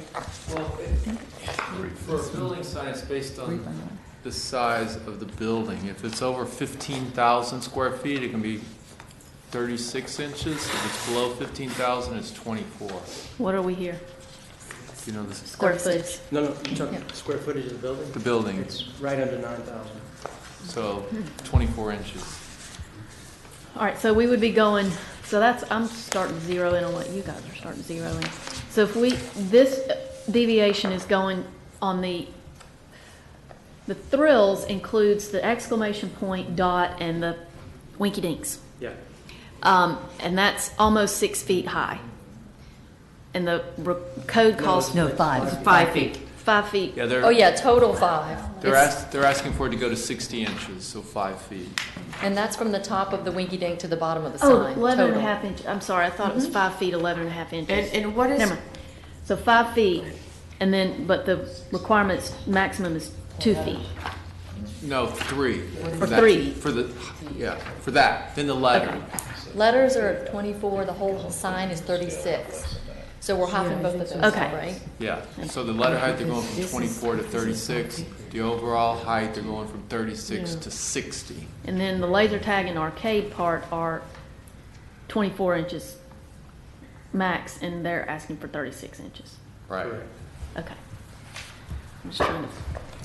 And if it were 6 bays filled to restriction, it'd be 324 square feet with the 3 words instead of the 6, but a little bit bigger, we're at 125 square feet. So Tim, I'm looking at this, a type 2 building sign facade mount. The one option in the code, it may not apply to this building generally, but for sake of discussion, is maximum 100 square feet with a maximum height of 5 feet. Right. The reason that's for a single tenant project larger than 15,000 square feet and anchor stores If you take away the in multiple occupancy complexes.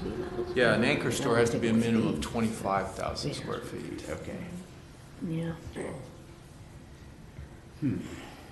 And you said the letters and thrills are about 48 inches Which, yeah, it says here. or 36. Or Yeah. what are they? Well, the highest is, well, the letter is 36. The T. The T is 36. The T's 36? Yes. And what is the T on tag? Also 36. It looks a little bigger. The words are the same size, it's the winky dinks that make the middle one taller. And they're offset from one another too, so that makes Exactly. it. So that it can be master and then the types under. Yeah. To me, the laser tag and arcade are too big. I agree. And I've already voiced my position on the layout, but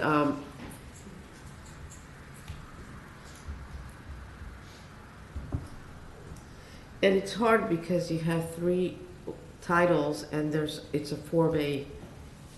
It's actually, it's 6. 6 bays, within- the other 2 bays Well, are I off to know the right. you're not counting those 2 bays, but I'm talking about between the towers. Spatially. That area Spatially, yes. spatially is 4 bays. Cool. 4 window bays. What are those black things underneath each word? Are those lights? Those are lights. Light fixtures? Yes. And you have on the front of the building is permitted, which is the photo number 3. Mhm. Frills, the letter in frills is smaller because you have the winky dinks that you need to Incorporate. And then the laser tag and the arcade and that show as 24 inches. Yes, ma'am. I think I would not mind seeing the frills be a bigger sign, but I think the laser tag and the arcade need to be smaller or, within the scope of the code. I agree with that. Need to ask If the you- question one more time, Which question? Mr. Whitney. The T in thrills, Mhm. is it 3 feet tall or is it 4 feet tall? We're not talking about the winky dinks. If I took a box and drew it around the top of the letter T all the way across and came back down under the mass of THRLLS, Mhm. what would that height be? I didn't proportion it according to the letters. I proportioned it according to the entire logo. Okay. The bottom of That's the 5 feet, so I can't tell you Okay. exactly what that is. Okay. So the bottom of So the that's a bigger exclamation number. point and the top of the red winky dink are 5 feet. Right? Sorry, say that again. The bottom of the exclamation point and the top of the It's 5 feet. winky I dink understand. are 5 feet. that. Yeah. I understand. I'm trying to help. Yeah. No, I mean, That's the right answer. No, it's the right answer. So if we draw like that, we measure it. Yeah. You can probably pull it up on something. And the code, one more time too, I'm having trouble keeping up with all these numbers. The code maximum is what for the letters? 36 inches or it's 36 inches? 24. 24. All right. 24 overall inches for the maximum of these The letters? height. The 24 height? inches is the max, yes. For the letters, right? Letters. They're asking to go to 36, so from 24 to 36. But they're No. actually asking to go to 5 feet because With really the total- overall sign. 5 That's feet. the Total height of the overall sign. height of the sign, not the Oh, okay. letter. Okay. Including that exclamation or the I. It's actually the dot of the I upside down, created to the top of those colored winky dinks. That's the 5 feet. So the restriction that he was talking about is a 24-inch letter with a 36-inch maximum of anything associated with the sign. In this case, we'd like to get the letters to the 3 feet and the winky dinks to the 5 feet mark. Okay, because at one point we said those letters were 4 feet. We didn't measure within the Okay. winky dink All I know sign. is the logo It's a is total 5 of 5. feet. If Okay. the logo is 5 It feet. kind of looks like Yeah, but it the might T, be. it seems, is larger than the T in tag, and tag is 3 feet, right? Yeah, I think it's a little Okay, so bigger. it's like 3'6" or, Something like between 3'6" and 4 feet. And you know, Yeah, guys, yeah. overall, certainly we all want to do the right thing. What we didn't want to do is make it look like there were little bitty words up there on a big, big wall. And it's 390 feet from the road. Yeah, now, I'm going to make a general observation so that at least the board understands to me what has generated the problem. I believe, and Tim, correct me if I'm wrong, this chapter of the Land Development Code encourages laying out the site of a building such that the parking is not all in front of the building. Am I correct? You're going to have to call Mr.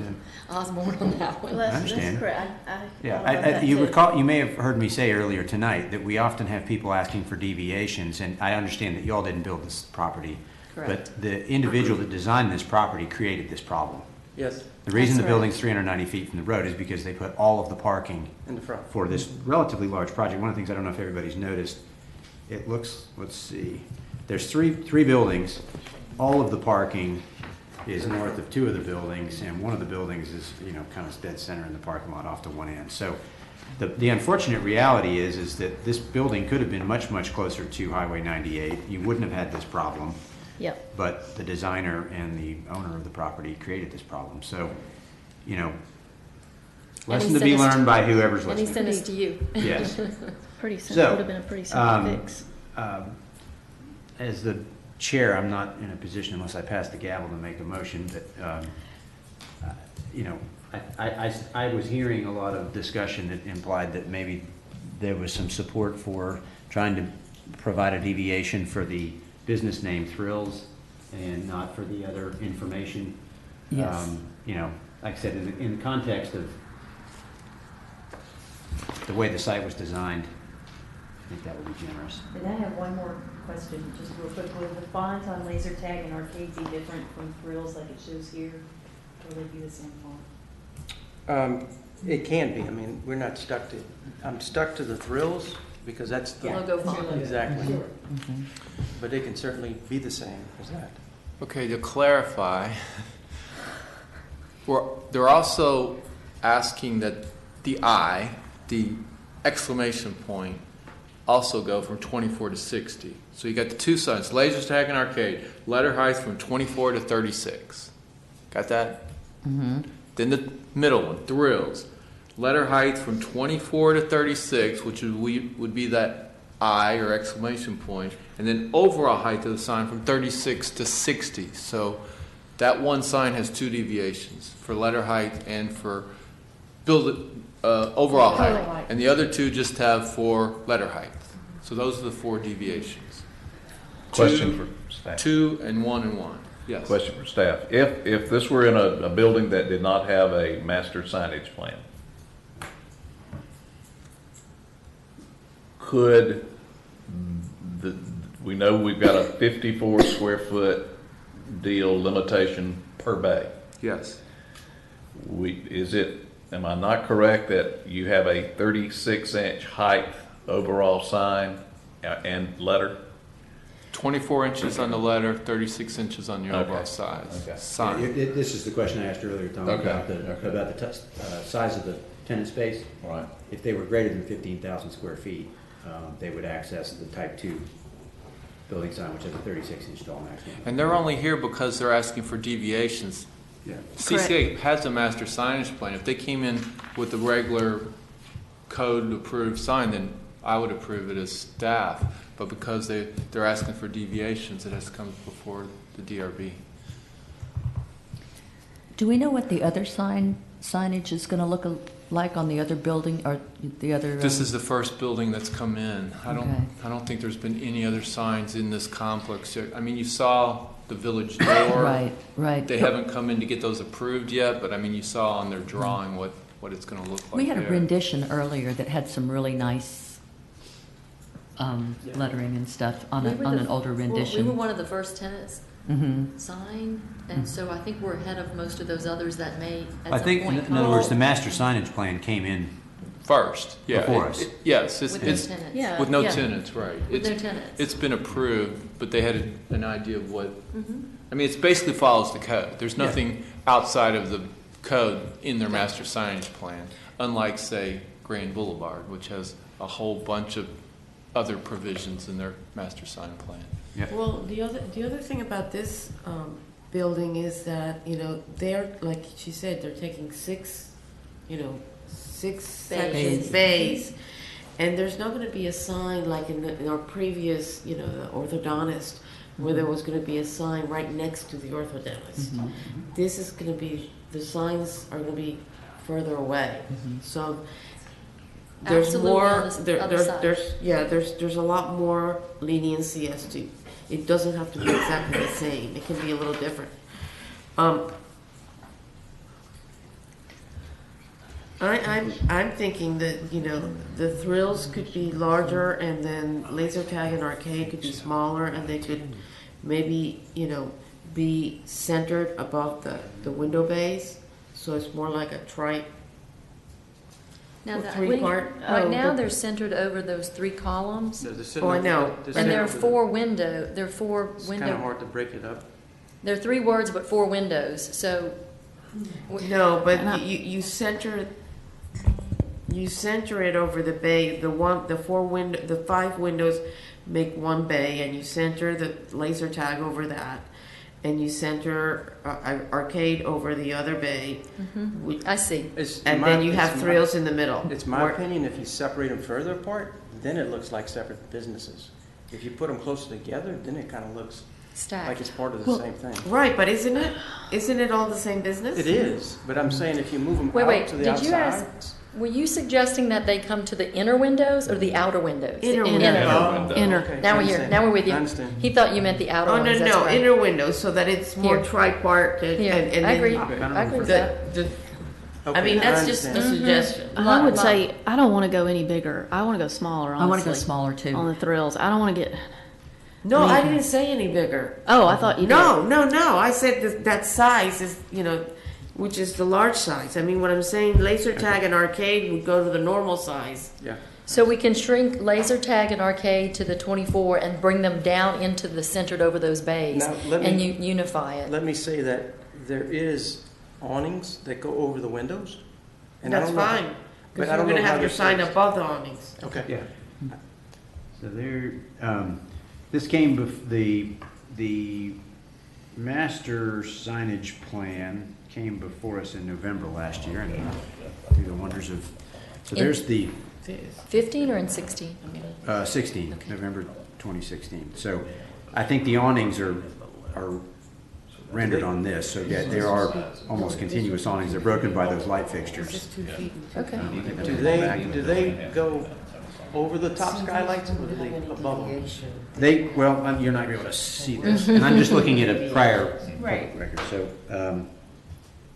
I don't know if you can see. That's what appears to be the awning, and those are the light fixtures. Mhm. Yeah. So yeah, I don't know how you would go. So laser tag goes here now and arcade goes here now. Yeah, they would be between the top of the head of the storefront and Got the it. cornice. It looks like it would probably make sense to put those signs about halfway. The awning's the bottom third, then you'd have the sign, and then Okay. you'd have an upper third that was. And then it marries it all together. And, Yeah. and those at the standard size, the regular. Yeah, laser tag and arcade are the standard size, so we don't have to give any deviations on those. And the only deviations are for thrills. Yeah. Now they ask. Here's a rendering of what That's when we considered. Mm-hmm. Right. So there's, I believe, this may be the 4 bays and the 2 bays that you're in. So It's the next section over. But yes, Maybe, the yeah, same okay. format. Yes, right there, yeah. Exactly same format. Those look nice, and they look like they have some backing Mhm. around them as well. Is They're that pulled what out, you're yes. going to do? No, I think that's kind of like I don't know what it is. It's a little, Uh-huh. it's a Frame. frame, Uh-huh. a ridged frame is what it looks like to me. I mean, it definitely having that frame around them definitely helps. It helps give the sign some more presence.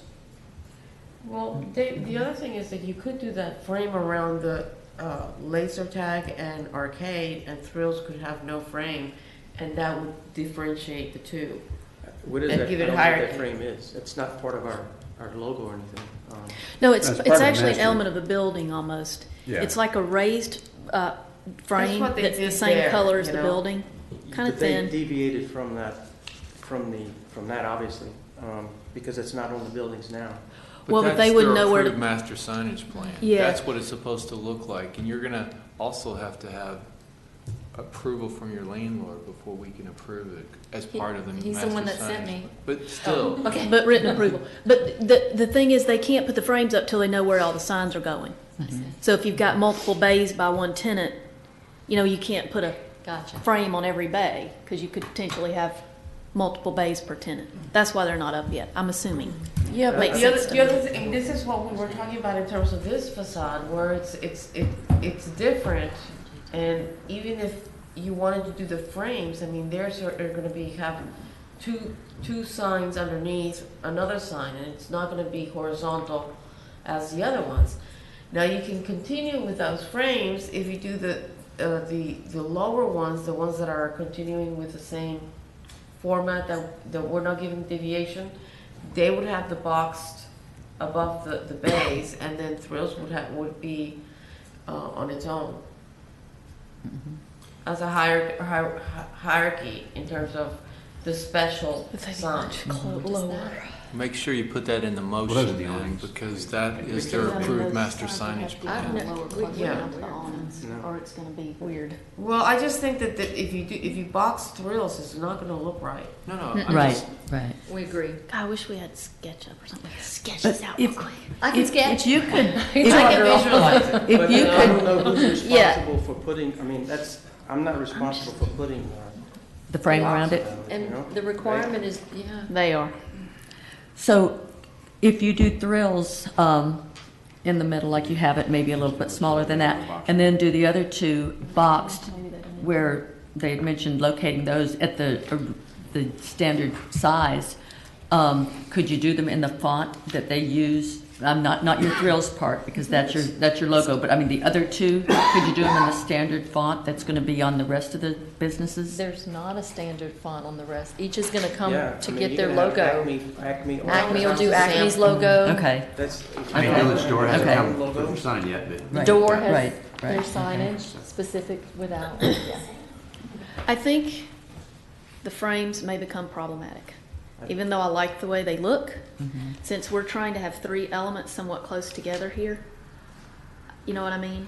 I think the frames might start there's not a ton of space here. One thing I would like to suggest, I like coming down to the 24-inch height on the laser tag and arcade. I would like to get some advice from design professionals on proportion, but it seems to me that the letters, just the letters in thrills, if they were 3 feet instead of, they're a little bigger than 3 feet here, I'm pretty sure. We don't have exact measurements, but just to bring it more into keeping with the other two, it would still be a foot taller than the other two. Well, and also because I you're would also push it a little bit higher. Yeah, you would have to. Higher I on the think. building. Higher on the building. That's the ticket, because it's, especially if they had to be a square around it, because it's going to all run into each other on those I don't corners. know. Not wanna around do a thrills. square around Not thrills. around thrills. But I don't You think. don't want to do a squares square are gonna be around there. frills. I'm not even sure if you. Even the two right words below, if the top corners hit the bottom of thrills, Oh, no, I'm not that's sure they'll what look I'm like they even concerned. go No, you together. need space between them. That's Yeah. what I'm concerned about. I don't know if they have. And then the awnings I'm are going to play here. David Bailey and say, how quickly do you need this approved? Could you come back in a month and bring us a new concept based on the feedback that we're giving, so that we can actually see it measured out? Well, we're trying to open. May in 1st. So, So we'll have, our next meeting will be early April. It'll be April 6th, was it? I think it might be, could be tight for Getting sign signs manufacturers to get them up by the time we open. It's just because it's so custom, too, the Winky Dinks. Where are you talking about, please? I So wanna are you be guys, certain- are you guys saying 2 feet? Is this the proportion that you're seeing in the line? Oh, okay, okay. Yeah. Then I'm worried too. And I would say even up further. Away from the awning. Centered between the awning and the top of the building, Some of that here. top of the And then- facade. And now that we're looking at these, I was worried it would make it look like all this was just white, but it doesn't really matter if that takes the center focus. Is it too far? Because to you put it see like that here and here? Is different that too far? elevation in the middle, it almost creates a box for you And there. is it too far to go Visually. like right here and right here? I'm getting way out of my Does it make sense? profession here, but Okay. You've got a good eye for it. This 3 works with this. He's our little one. Right, And he's learned a lot for civics class today. excellent. And I'm thinking if you shrink the letter size of thrills down just a little bit, Okay, it will help that spatial. Push it up higher. orientation. So it's Yeah. special. So 24 inches on arcade and laser tag, and a foot bigger on thrills letters, and then allowing the Winky Dinks around it. And to center it, as we Yeah, discussed, no, above the no. awnings. A foot bigger than the 24 inches. Yeah. Yeah. In Oh, total. yeah. Okay. In total. I wasn't going to say Because it's okay, bigger than one. I mean personally, I don't. You know, I'm kind of a strict code person, but I'm not having a real issue with the bottom of the exclamation point dot and the little Winky Dinks. If it were a bigger element around the It sign, doesn't I would be show. having a problem. Right, It's right. just barely there. Little wispy things. Right. Yeah, in fact, Right, that's right. if you look at it from here, you mix it up with my numbering, because it sort of blends into Yeah. that. Yes. Yes. Exactly. What are those? They're actually not lit. Those are just Colored dots. high-density urethane, Okay. Like a three-dimensional a three-dimensional. And Exactly. molded Concept thing. is And to, confetti. and to be honest, around the real logo, there's a whole lot more of them. We just scaled them back just to. Be clean outside. Inside, it's wacko colors. Thank you. For that. And soundproofing, yes, ma'am. And 'cause if you've been to the village, we also soundproof the heck out of that place. So everybody loves it. All right, Looks like a good, little country porch. Good neighbors. That's good. All right, so 36 inches on the thrills letters with the foot of Winky Dinks, 24 inches on Laser Maze and Arcade, and bringing them all centered on the center 2 bays and above that, and raising them high enough to take them off of the awnings. And Okay. center the whole thing between the top of the facade and the The top bottom. of the awning. Perfect. So is that okay with you guys?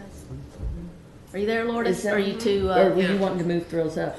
more sick? Yeah, I You think want to move we're thrills going up? to move it Yeah. up. Oh, I wanted thrills to move up a little Yeah, bit yeah, so yeah. that you can Centered. visualize it. Yeah. Between the white space here and the white space here. You're right. Have it here, and then have laser tag and maze here. So we're not going with the boxes at all.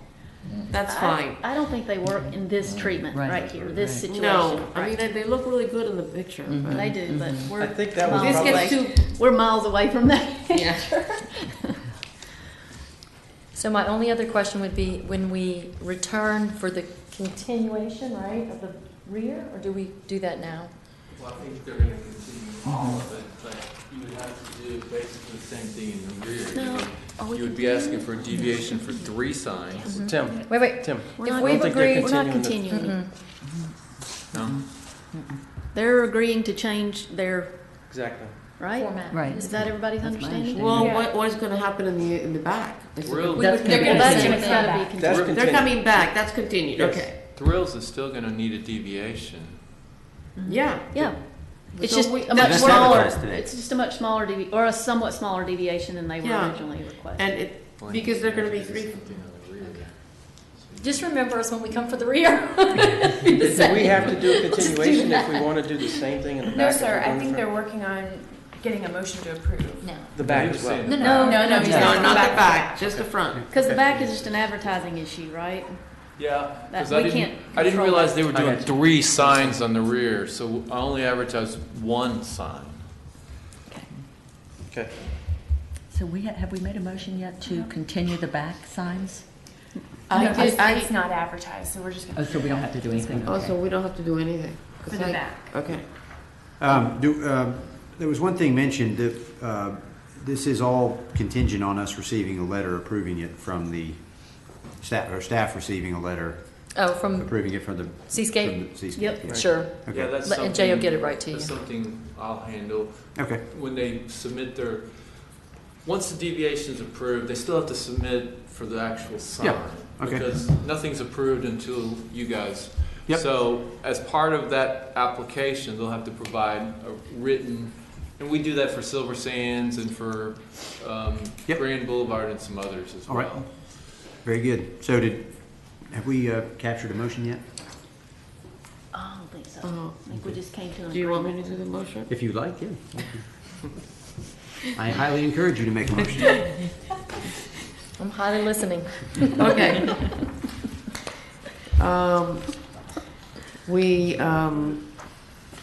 I motion to approve with the contingencies of the Thrills sign. The letters must be 3 foot tall, max, and then have your frou-frous above, and that would be centered on the columns. Then you would have laser tag and arcade as regular size, 24 inches letters, and one would be centered above the window bay, both centered above window bays within the raised parapet. I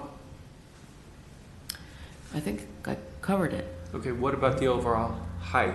You said 36 inches for the letter. What about the What overall? was the overall height? Well, Well, it's it's at an extra. It was 60. whenever it becomes, it's an extra foot. So Extra 40, foot? 48 Okay. inches then. 48 inches. 48 Overall. instead of Overall 60. height. Right. Overall height. Okay, Right. 48. Yeah, and all of this would be centered between above the 36 and 40. canopy and the parapet. Between the canopy and the parapet. Okay. So basically, you're just gonna keep the dot and the winky dinks the same scale they are, Exactly. shrink the whole Absolutely. thing down. So let's get a second real quick. Second, All right. We have a motion and a second. Any further comments from the board? Any further comments from the audience? Thank you, guys. Thank All in you. favor? Aye. Any opposed? Motion carries. Phew, thank you. So when we come for the rear, do I mock it up exactly like we just discussed and ask for that on the rear side? Yes. Okay. Whatever you feel the best thing is. Thank you. Okay, that's cool. Thank you, Tim. Still. All right, number 9, Point Washington Apartments sign deviation. Okay, 5 more deviations for you this evening. So, this is an application requesting a deviation to allow 2 signs on an approved wall. At the January meeting, you all approved the wall for Point Washington Apartments.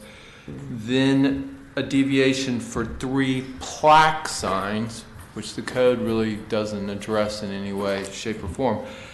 And then a deviation for 5 overall. So the 2 on the wall, and the reason they need a deviation is because the code says it's has to be a monument-style sign.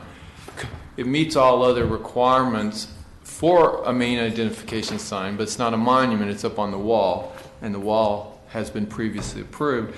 Then the 3 plaque signs are also on the walls, because there's 3 walls, 3 signs, and then 5 overall, because the code, they're right at 400 feet of road frontage, so that would allow for 1.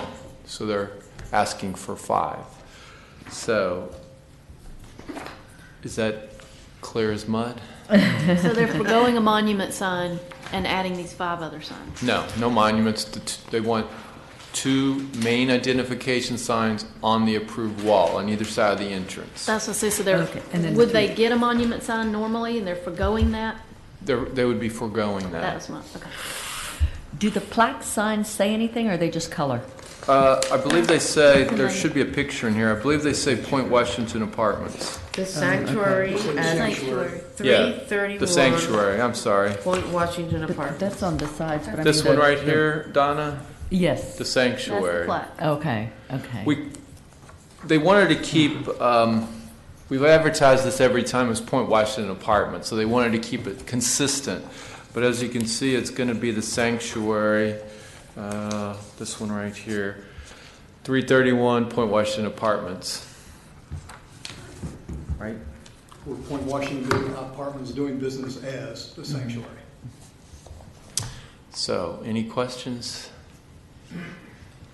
Are you clear on where everything's going? I mean, Bill's going to point it out, but there's 3 locations for the plaques and 2 locations for the main identification. So there's 4 font types on this. That's correct. Let me, it's not as complicated as it sounds. I mean, we've got, plaques are not really in your program to be approved, and they're more of a decorative flat item. The lettering on them is the same color as the plaque, which will be a black plaque, and it will be, the lettering's only 2 inches high, so it's more of a decoration on the column that we're doing. So, I mean, that's easily resolved, I think, by looking at that. We're not trying to over-broadcast anything. The 2 signs, and to set the scene, you have approved the wall, and if you look at our drawings here, the wall itself, this wall where the signs are is 5 feet tall, about where my nose is. And then the distance between the center line of this sign and the center line of that sign is 110 feet. And then we have our entrance in between, and we have an entrance column which has a plaque on it. The plaques aren't lit, they're just purely a daytime decoration. The 2 signs are ground lit with really high intensity light. You approved the wall, which was a bone white wall. The lettering are paved letters off the wall, and they're black. So during the day, black letters show up. At night, when the lights are on, they're in silhouette. So it's really not that complicated. We wanted 2 signs, I guess mainly because when you're going east and west, you can see them. We think they're far enough apart. We actually have, like Tim said, we have about 450 feet of land across the front. This is taking up 110 or where our entrance is.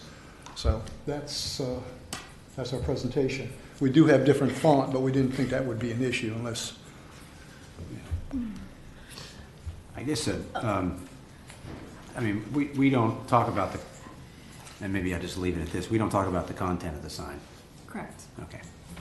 Well, I The do have a words, what it question, actually though. says, you mean? yes, it's. Not the fonts, but the. Well, yeah, I guess what I'm looking at is the sanctuary, and that's an attractive, and then there's the word "at," and it's different. not particularly, it's a different font, it's not particularly centered, and then there's 331 spelled out in sort of a cursive font, and then there's Point Washington Apartments spelled out. There's a lot going on there. But there's a lot going on the sign, and I know there's landscaping there. I don't know if Point Washington Apartments will eventually be obscured by landscaping, but it just seems like an awful lot going on the sign. The plaques, by the way, I think are wonderful. I have no issue whatsoever with them. And I have just a kind of technical question. On that rendering, on the wall signs, it looks like there's the sign and then a good bit of white space. the signs are white. To the either side of the I mean, signs? the wall is white, is that what you're asking? Well, no, the signage part of the wall, and then it looks like there's a blank section of wall on the outside of each sign. Well, the walls are curved, that's another thing, not straight. It continues, the wall So- This continues. is the curved wall right Yeah. here. Okay. And the signage is centered on that curve. Okay, so I'm asking because in the suggested layout rendering, it looks like, so that would be if you're looking at it. Well, I just don't think this is to scale. Because of the curve of the elevation, it's Got compressed, but in reality, you're rotating around through Yeah. 180 So- degrees. I see. So Tim, and I think this is very logical, that if this were a monument sign and it could, like most monument signs, two-sided, and so what we're doing conceptually is approving a deviation to put those on two walls. I don't fundamentally have an issue with that. Yeah, I mean, basically, it's a deviation from the monument format. The code specifically says a main identification sign has to be a monument-style sign. And the box around this sign is compliant? Yes. Okay, so the 8 feet long, 2'3" tall. Yes. The same measurements that a monument sign, is that what you're asking, would be? Yeah. Yeah, and it's within... So really, we're only talking about the deviation, just to boil it down, is the location of that box. It's splitting it out. Yeah, which I have no problem with. Splitting it out and Wonderful. putting in the Yeah, curved and then the walls. fact that we're allowing the plaques, which I agree with Mr. Pope, they're not really I think they're signage, fine. they're decorative. You know, something that's happening in Walton, or along these corridors, is, we're getting all these sort of almost stubby signs everywhere. Yeah. And it's looking a little monotonous, and we're not trying to break that. I mean, we're a different animal a little bit. We're not a business. We're it's an entrance to an apartment complex, and you go back in almost 700 feet before you reach the clubhouse and gates. Yeah. So, But I feel this is refreshing. Okay. It's I do too. different, I like you know. it. I guess It's elegant and Yeah. I like it. It just. I'm taking my own comment out of play, I guess, by saying that my opinion about the various fonts is not really in play as a deviation. It's perfectly permissible, so I'll just leave it at that. Mr. Pope, why do you have a dash between Point and Washington? we'll remove that. That's no problem. It's gone. You're infected with it, Sydney. You can't. I don't know why, to tell you the truth, but. Sorry. Yeah. You already mentioned my name once. Now Sydney's stuck in this kind of I know, thicket. So I know. sorry, I apologize to The everybody. dash is gone. Yeah. Sort of like trying to put Destin on something. I know. You gotta get the name right. Yeah, I don't know what happened there. That's a good question. Okay. I haven't heard any negative remarks. Do we have Well, I just had one question. Is the font going to be consistent on all the signs, or is it going to be different? Because some of them have different. Et is different on a couple of them. Which one are you looking at? I think maybe the letterhead of the drawing. The main sign, the 8-foot sign, it's got et is all in uppercase, and so is sanctuary. Uh-huh. And on the other ones, it's in upper lower. Yeah. Is that just the way Just it's trying to supposed give some be? variety. We weren't trying to Okay. be like uniform or Right. sort of head and shoulders. Oh, I see. Yeah. So which is it gonna be? I guess is the question. I guess the sign should be consistent. All caps? It's like the suggested layout one? Yeah, I think the actual formal drawings of the signs, That's the one, they're consistent. I'm not even sure the at is that important. I mean, it's like the dash. Right. I'm not even sure you're going to see it. Yeah, the lettering is based on what you can see at so many feet. So the sanctuary is 8.5 inches roughly, and then the 33.1 is lighter, so it doesn't stand out, but it's also roughly, it says 12, but it's actually 8.5 inches too. And at 8.5 inches at 400 feet, you can see 8 inches. I So- think she was just asking because in different places in the materials that we Mhm. have, the font and the capital versus not is different. Mhm. Yeah. But on the sign, it looks like your sign rendering has it correctly done. Mhm. So, yeah. In other words, let me just get your question answered for sure. Thank you. This is what that sign content is going to look like, Yes, correct? that's it. The detailed one is just like this, It's just like we accurate. showed. Yeah. Okay. Okay. Motion to approve? Can I do that? Yep. Okay. Okay, so we have a motion to approve as presented with all the deviations requested. Is that the intention of the That's motion? the intention. Okay, wonderful. We have that in a second. And we have any further questions on the board? Any from the audience? Okay, hearing, all in favor? Aye. Any opposed? Motion carries. Thank you again. Thank you, sir. Appreciate it. Will you be back next month as well? You've had quite a run with us. 3 months in a row, you take us from the bottom of the agenda and move us up. We're going to the end. I won't claim to know how the sequence is. Well, actually, we'll be back on the village door signage. Yeah, so you will. Okay, very good. See you then. The date. Thank you. Thank you. All right. Thank you. All right. Okay, that brings us to item 10 and item 11. Yes.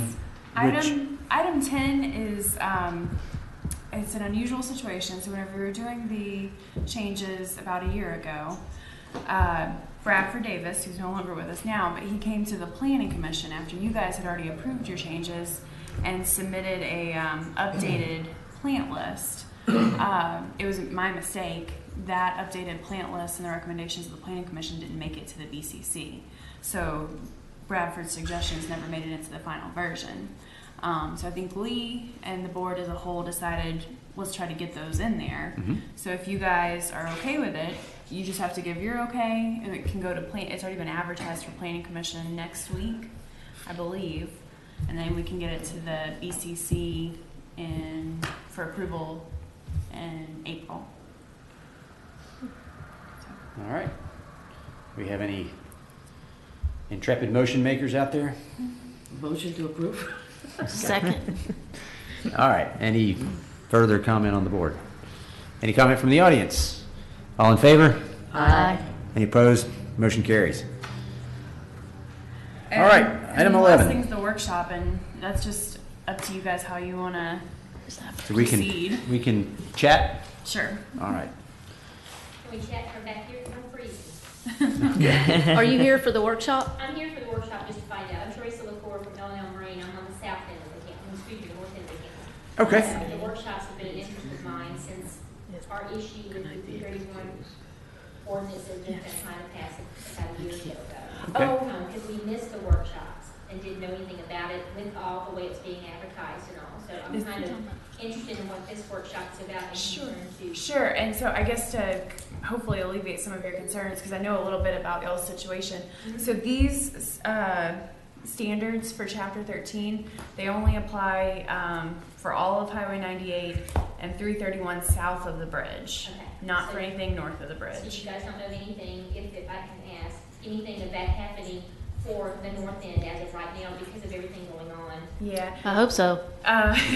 Sorry. The BCC had an initiative a couple of years ago to adopt similar standards as what are on Chapter 13, but that was tabled back in 2014, and there's been no effort to bring it back so far. Well, it actually came about, kind of talked about at one of those Board of County Commissioner meetings to bring it forward or to consider it, and just nothing's happened to it. So the whole signage thing has just been a concern of ours because we are just now getting opened back up, and it's just one of those that a lot of people have asked me about too. So right now, everything is happening south of 331 south.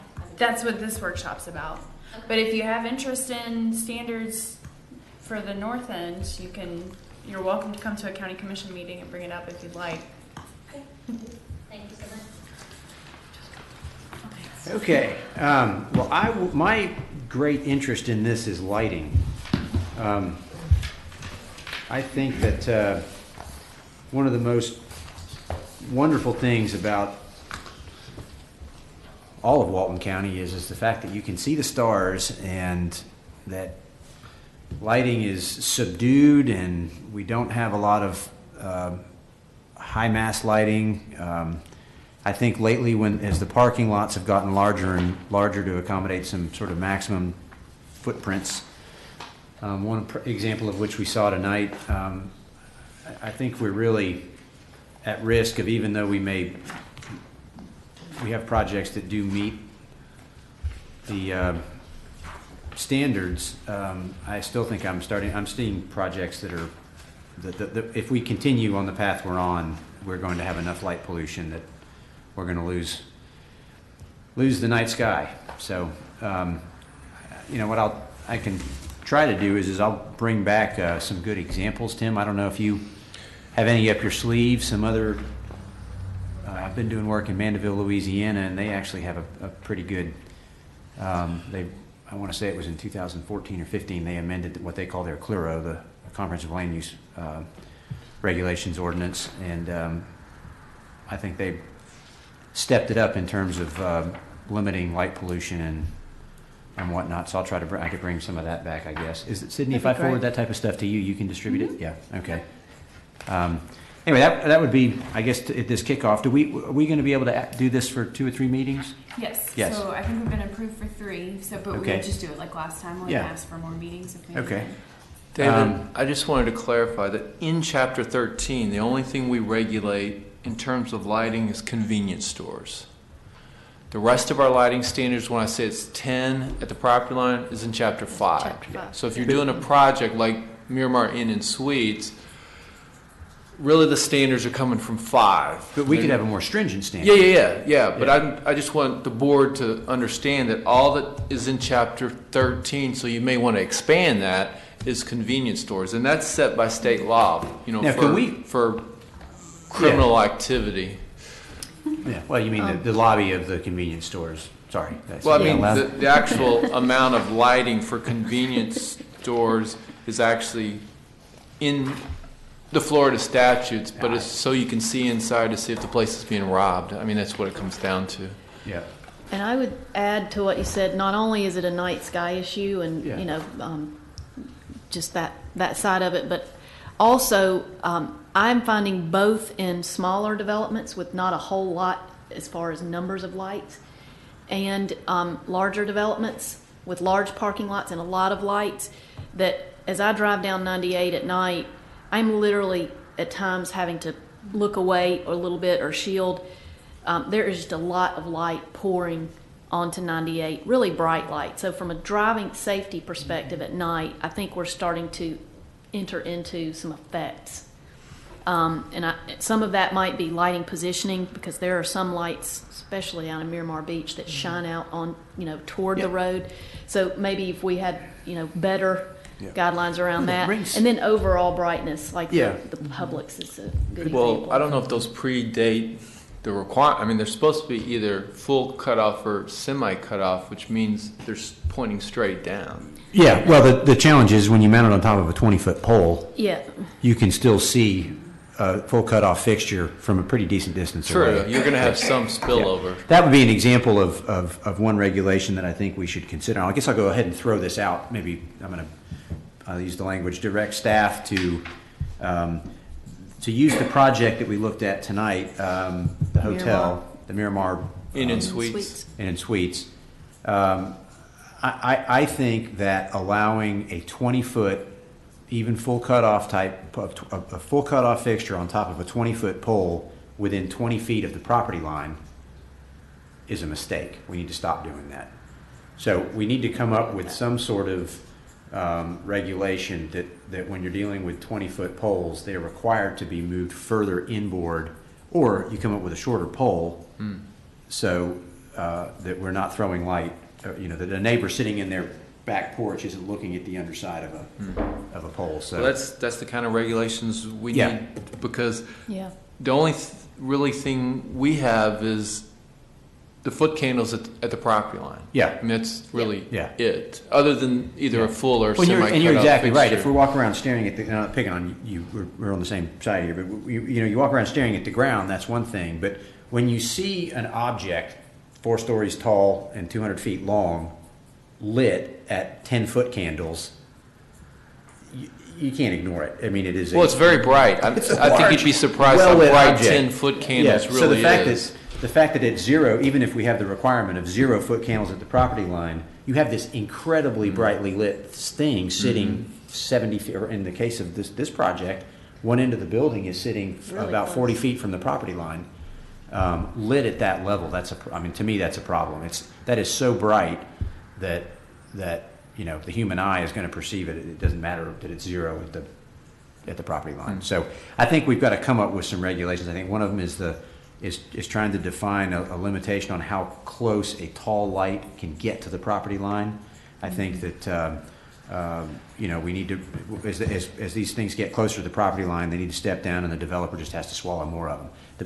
For everybody's knowledge, the reason that you have 20-foot high light poles is to limit the number of light poles you need to light a certain amount of ground. And you know what? So that says a lot about what it's doing. Yeah, absolutely. Yeah, Yeah. you're trying to throw light everywhere. So Mhm. I think we need to come up with something to do with that. I'll do my best to try to find some examples, Tim. If you could start drafting some something to create that will discourage high mass lighting and encourage more pedestrian scaled lighting. I think we're talking about 14 feet. I'd love to say 14 feet maximum, but I mean, you probably need to give people the option to have something taller as long as it's pushed into the property a little bit. I've noticed as an example, I know we had some code enforcement issues with, it's a Mexican restaurant near the main post office.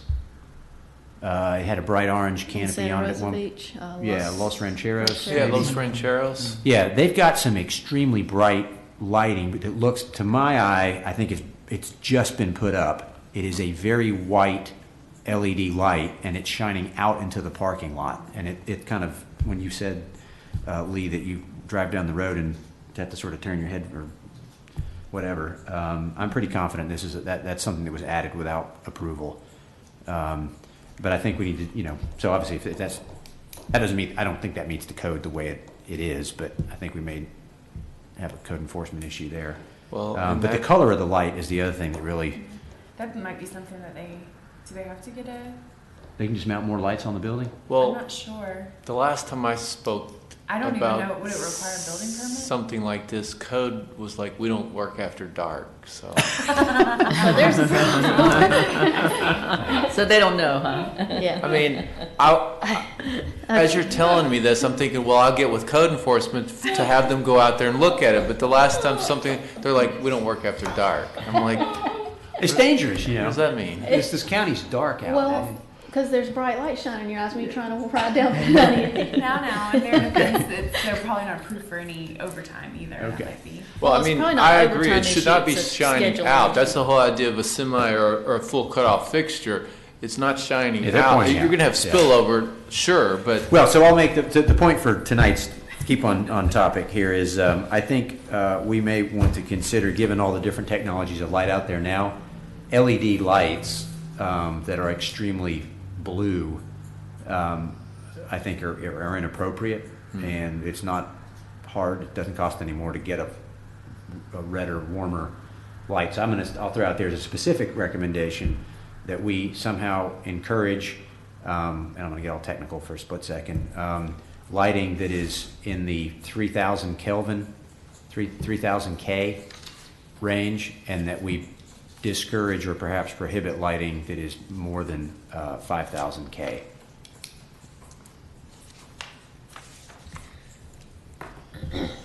And I want to just see how you guys feel about this, since we don't have any public input here. I would love to see this made retroactive and have an amortization period for people to come into compliance with it.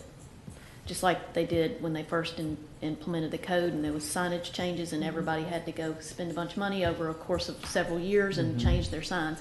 Because I just think lighting is just really, really important. And so I would like to suggest that, whether it's over a 7-year period or 10 or whatever it is. And there's so much of it now that's objectionable. Yeah. You're not ever going to fix that if you don't do it that way. Typically with signage, it's 7. There's a 7-year amortization. 7 sounds good. Yep. And then another thing I threw out there that's a combination of lighting and signage. I wonder if we couldn't create a mechanism to encourage the best types of signage. And the example would be the halo effect. I think is a really handsome, and I think it's appropriate to our, I think it's and very little extraneous lighting, by yeah, the way, throw off. Yeah. Yep. And that perhaps maybe we consider allowing slightly larger signage that is of the type that we want to encourage,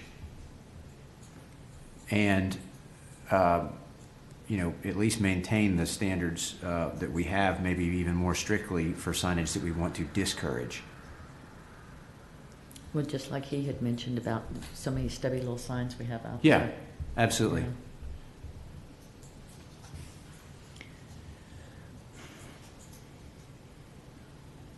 Because in some projects it's too late for a building that's been built 390 feet from Highway 98. That,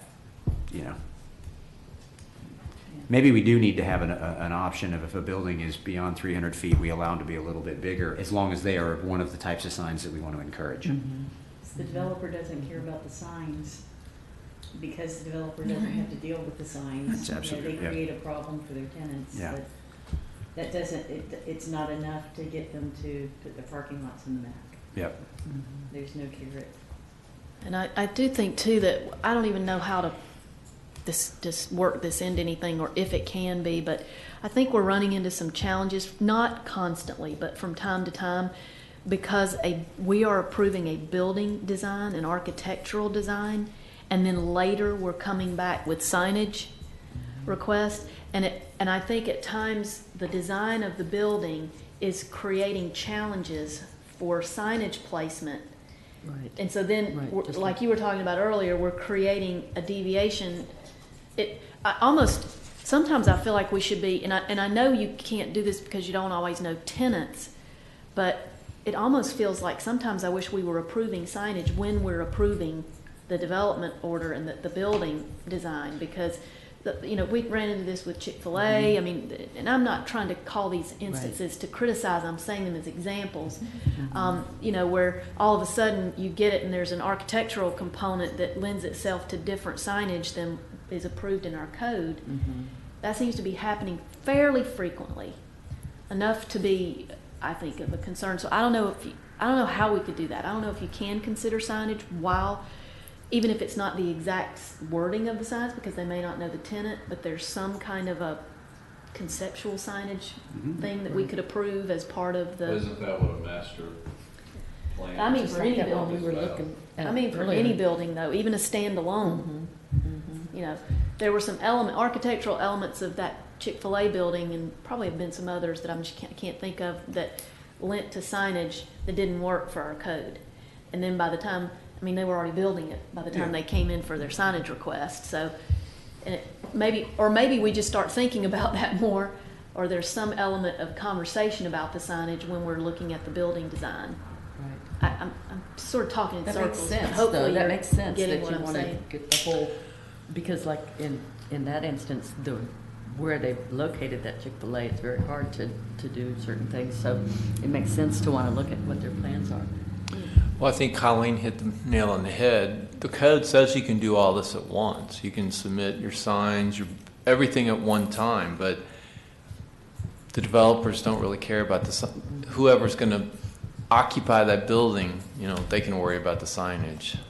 But if it's required at the beginning, they'll be concerned about it, won't they? Yeah, I don't see why we couldn't require at least some sort of conceptual sign placement, or you know what I mean? Yeah. That's a good point. If it's funny when we got when I pulled up the the project at Seascape, and I remember that when that project came before us, we had a run of projects, 30 Avenue and the two-phase development that's a little bit The crossings. east, the crossings, and then this project came along, and they all had developed what I think was a very handsome master sign plan.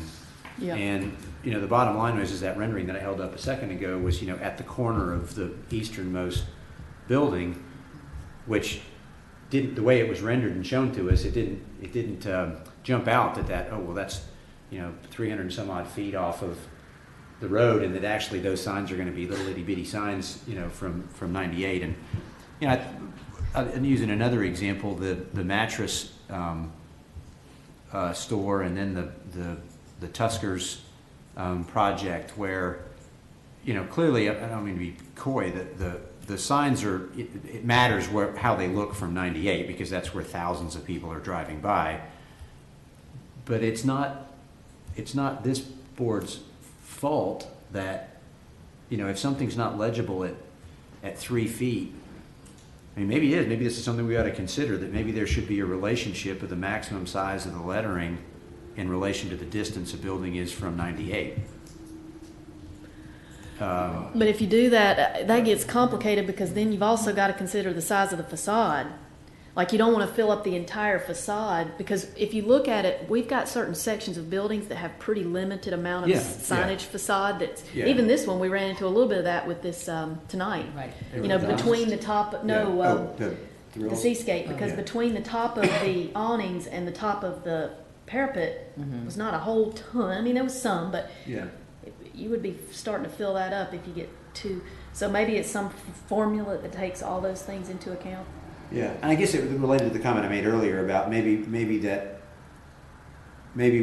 retain the 2 feet and 3 feet based on the square footages, but we create that if you're beyond 250 feet or 300 feet and you have a sign of the following types, you can be bigger.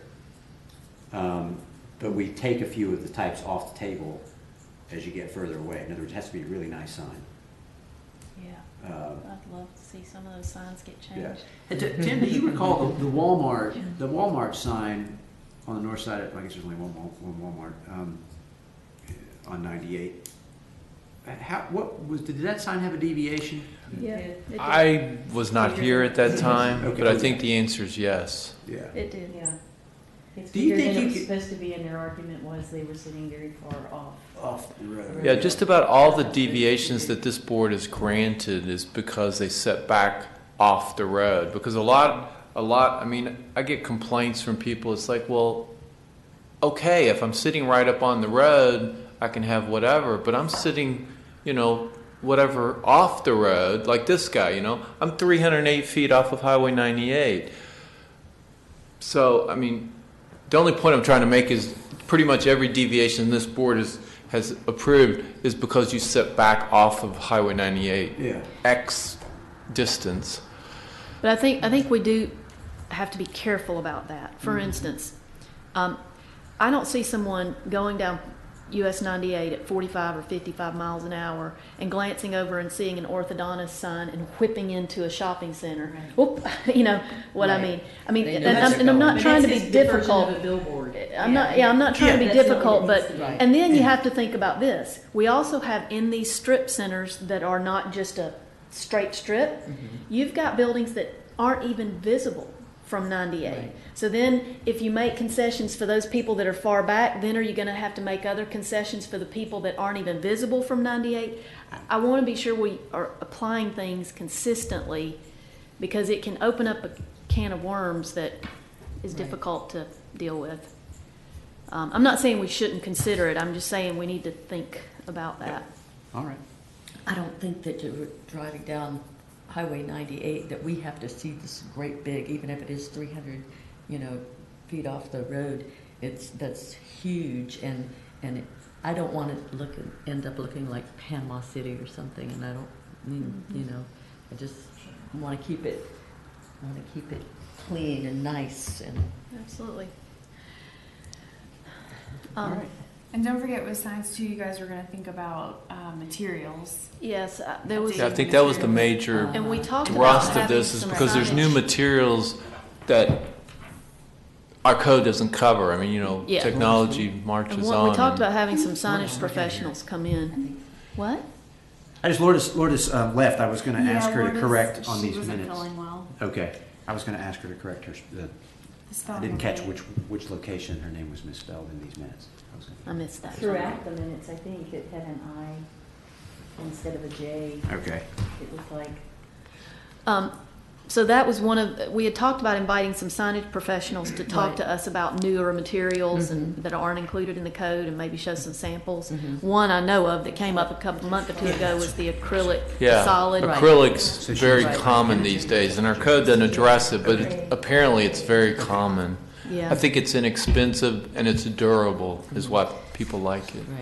Right. It would be nice to have somebody bring it in and let us see it. That's correct there. Well, I can certainly try to contact a couple sign professionals I deal with and see if I can get them at the next meeting. If they have other materials that are common nowadays that they'd like to show us, I'm open to. Yeah, I know that one really complained how expensive brass was. They're like, okay, we'll do brass if we can't do acrylic, but it's so expensive. Yeah. I don't know how everybody feels about this. It's a pet peeve of mine personally. We have this code that really brings in a high quality of material, and one of the things that I think detracts from that is allowed now is the removable lettering, changeable lettering. That's just a flat, clear piece of plastic with a black or a red or whatever letter or number on it. And I understand the desire for changeable lettering. I'm just wondering if there is a better quality application, and I haven't seen it, so I don't even know what I'm talking about here, but I would love to explore it, that looks better. You have a beautiful Right. monument sign Right. that's really well done, and then tacky. you have these little, that go in the little runners. Yeah. I would- Isn't that the way the culvert sign's going to be, where it's got little Yeah. things? Almost all of them these days. That's- There aren't a whole lot that don't have it. Really? And it's starting to look junky, I Well, think. that's because we don't allow electronic signs. If we Correct, allowed which we should electronic not. signs, Yes. that would go I'm away. not going there. So I don't know if there is a way. It just, if Maybe that one of these sign people look can better. can show some options. I don't think there is. I mean, we'll try to get some of these sign professionals to discuss it, but there's just not a lot of options for changeable copy because you got to need to slide it in, slide it Yep, out, I know. and there's just not a lot of options available. And I don't disagree either. I mean, it can look bad, and some of them do look bad, but I don't know how you fix it. And some of them seem to be having a good bit of it too. Well, yeah, I think people I have mean, added on. I mean, some yeah. of this stuff is not what was approved. They just added on. Well, that's a code issue. Couple of other things since it just came up, I think that the discussion about flags warrants some discussion. I'm not sure I'm real crazy about a pole with 3 flags on it. I mean, I know that's allowed now in the code. I mean, if somebody wants to fly the American flag, I think that's, a nice Not to thing. get too but- much into it, but I'm not entirely thrilled about you guys having veto power over different types of flags either. That might be an issue that's going to have to be addressed. Mhm. Like I would just like for Regardless of what that your not to even be under content. a possibility. I think it is an issue. I think after Reed versus Gilbert, it definitely could be an issue. So to me, it's like if it's clean, you can have an American flag and boom, that's it. We never even get off into that. Well, Sticky and it's a little bit process. vague too because it doesn't really address what that third flag can be. Exactly. It says you can have the U.S. flag, you can have the state of Florida, then whatever flag the DRB approves. Yes. And typically that's been a corporate flag. We haven't done one of those recently, but over the years that I've been here, this board has approved several corporate flags, with their corporate emblem. But still, it's ambiguous because it doesn't tell you what that third flag can be. I agree. I And don't like just- 3 on the same pole either. I think that's tacky. Well, and that typically means a taller pole too. Right. I mean, Yeah. taller than what you would otherwise Right. require. And we don't seem to be having a lot of people asking for it at all. So I think if we could just consider eliminating it, it would be something to consider. And just to clarify too, it's Well, interesting. would you want to limit the height though? Because we go by, well, it actually says 40 feet in here, but otherwise it's 50 because that's the height limitation in the county-wide is 50 feet. I've had people come, how high can I have my flagpole? And it's 50 feet. That's how high you can have it. But it does say 40 in the scenic corridor. But is 40 more than what you want? Is that too high? Well, the Might one that depend on the height McCaskill's- of the building. How high? I know McCaskill's is Okaloosa County, right? So, but they have a tall, but I think it's beautiful. A huge American flag. Well, I mean, the bigger the flag, the taller the pole needs to be. So that one might be 50. I don't know. I know etiquette requires flags be lit properly, but I know If you're going to display them at night, yeah, they have to be lit. are we required that the American flag be lit if it's displayed at night? I don't think it's in our code, but I mean, that is the etiquette for the U.S. Oh, yeah. flag, is that it be lit. Yeah. Well, I mean, as far as flag etiquette goes, I made the comment last time, using the Well- flag as decoration is also not considered good flag etiquette. And when Yes. you see 50 of them sitting outside the TDC, I think that's decoration. Yeah. Or lining 331, but typically those are during holidays. Yeah. Are you saying that that you don't like the idea, like last week when they were coming forward with wanting 3 separate poles? You don't like that idea? I don't like that, or having 3 Or flags on the same Yeah, pole. I think, and it's, I don't doubt in the case of Mr. Fayard that he's trying to do the right thing, but, flying 3 flags outside of a storage building, as handsome as the building may be considered by some people, I just think it's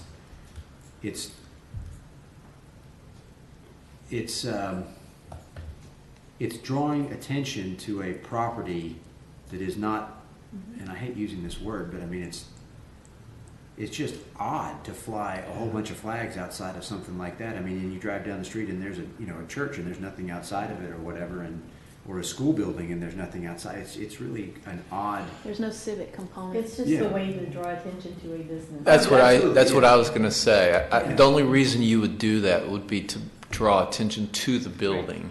Yeah. Well, And the other issue with that, why come forward and not even know what your third flag's going to be? It's like, Well, that's an I'll do example, anything you want. Clearly, you tell us, we'll put it up. But I mean, it's like, what's I up mean, with that? Yeah, I mean, just for sake of the conversation is if someone really felt strongly, well, we need more flags flying in our community, well, great, donate one to the school. So I don't know. we have several. Now, I agree with Opportunities. Colleen on that one. I think that's all about bringing attention to the building. I do, yeah.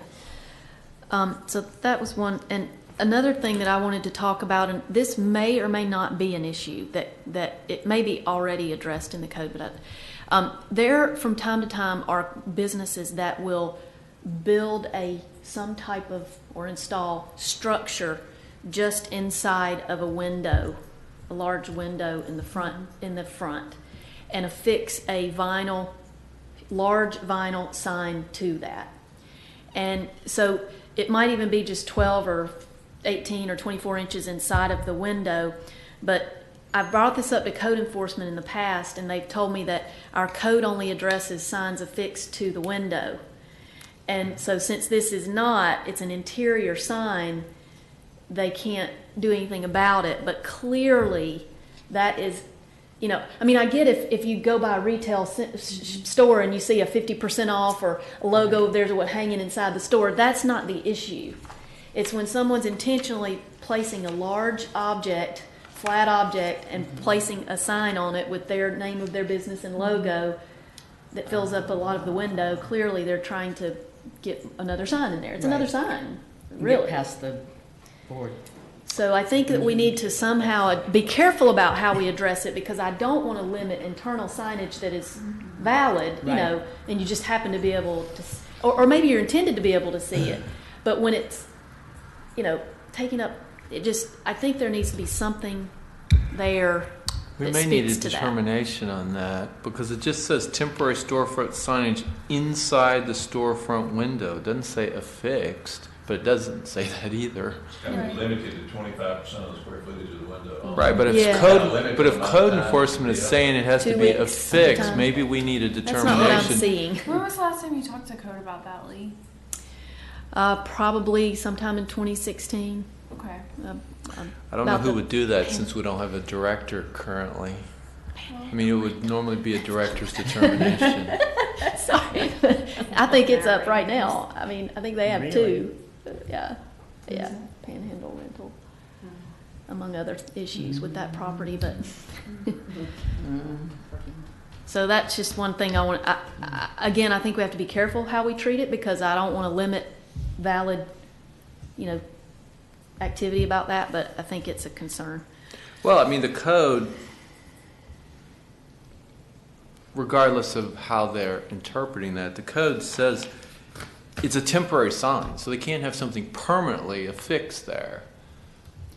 But Did see, they if the thing is that if you go to them and say that has to be a temporary sign, they'll say, well, I can take it off. It's just tied up with grommets, but they never take it off. That's the, that's the thing. Well, I a mean, temporary sign has a time limit, doesn't it, Tim? 2 weeks. It's, 2-week period, 6 times per year. There you go. So you can pick any 6 times per year, but. well, like I said, the code may adequately address it now, but I know I've had difficulty with that in the past through code enforcement. So maybe we should just really look at that and think Well- about. And does code enforcement have to have a complaint to go out there? No. Yes. I mean, it's Well- complaint driven in reality. My understanding is they changed that a few years ago. I'm not sure how How much they're enforcing it these days, but on the scenic corridor, they're supposed to be proactive. Everywhere else, it's by complaint. No one complains, they're not going to do anything. But on the scenic corridor, they're supposed to be proactive. I just don't know how much proactivity is going on at the moment. But, I mean, the solution may just be to flat out prohibit window signs. Well, I don't know if that, I think that's swinging the pendulum too far the other way. Just enforce the code that's already there, I mean, right? if businesses are doing a good job of it, and our code has some things like it can't be handwritten, it can't be on cardboard, it's got to be professionally Limited time. those are all good things. I think it's the use and intent, and probably the temporary nature addresses that, but it's just a clarification between signs in a window and signs just behind a window, and how they're being used. I Well, think it's, if I was making an interpretation, I don't think there's a difference. It says inside the storefront window, so if you can see it in the window, then I think it applies. But I'm not the one that's going to make that decision. that's all I have. Can that be included? We could amend this provision to make it a little more clear, make it more clear that it doesn't matter if it's attached or detached, as long as it's inside that window, then this applies. I'm not sure. I've been on both That's- sides for a number of years, since 2009. And what's frustrating to me on both sides is that community, the sign community, that our businesses look to guide them, don't understand the code, don't know the code, and don't care. sign community meaning sign manufacturers, sign designers, okay. That group. Yeah. So I think it would be valuable for us as a board, since that's our charge, for us to educate the people that we have to work with and hold them accountable. And if staff gets an application for a sign that doesn't meet the requirements, it stops at staff, it doesn't get on the agenda. I think we're loading up here, we're solving problems that we don't need to solve. Yeah, but if they come in and pay their fee, we can't tell them they can't come to the board. All I can get up and say is it's not in compliance, and then you all can do whatever you want to do. I reckon you could say, yes, it's not in compliance, and maybe the board will say, should say to staff, please don't bring us anything that's not in compliance. compliance. But So no more if they come in and pay their fee, I don't think we Then they come in can, and pay the fee and come for a deviation. yes. Yeah. I mean, isn't that due process? Yeah, I mean, we can't turn them away. But I guess what Tom's saying is maybe staff encourages them to apply for a deviation if they're not Well, meeting. and I try to make sure it's in compliance when I bring it to you. I mean, this is the first one I think in a while, the one, Well, we'll see staff notes that say. Alvin's Island. Not recommended. I just can't get these get a hold of these people to make them come into Why are we seeing compliance. those if they're not recommended? That's my question. You have to, though, Tom. I mean, if they've made a valid application to come before this board, you guys have to hear When it. you say not recommended, you mean some of the times when they say this does not meet the standards, the criteria? Yeah, I normally outline Yeah. what's deficient. I say it has the following deficiencies, whatever those deficiencies are. And in those cases, we can't approve them unless they come back and ask for a deviation. That's correct. But So we're almost like a little check on the box in those cases. But we've got a check box on the list is what I'm trying to say. Yeah. It just takes that, the system just keeps growing and growing and growing. Sorry, Tom, you signed up for it. And I really try to head that off at the past, but sometimes people they just won't work with us or work with me. I mean, it's like, or sometimes let's go to the board. people disagree with your interpretation of the code. And there's that, yes.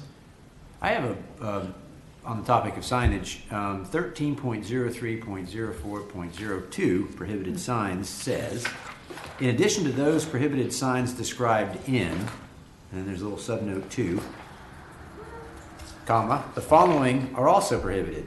And what little subnote 2 references is the wording chapter 7 of this code was deleted, so it's kind of a nonsensical statement. Oh, fun. And I don't even know why that was deleted because almost everything, 30A refers back to Chapter 7, Scenic Gulf Drive refers back to Chapter 7, and this used to refer back to Chapter 7, but I guess they did delete Chapter 7 of this code.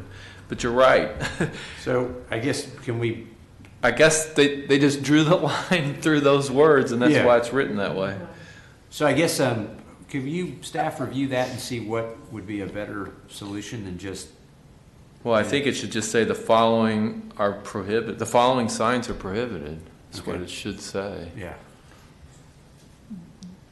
But I'm not quite sure. I won't speculate. I don't know why they didn't want to include what's in Chapter 7. Because there's other prohibited signs. Okay. What else?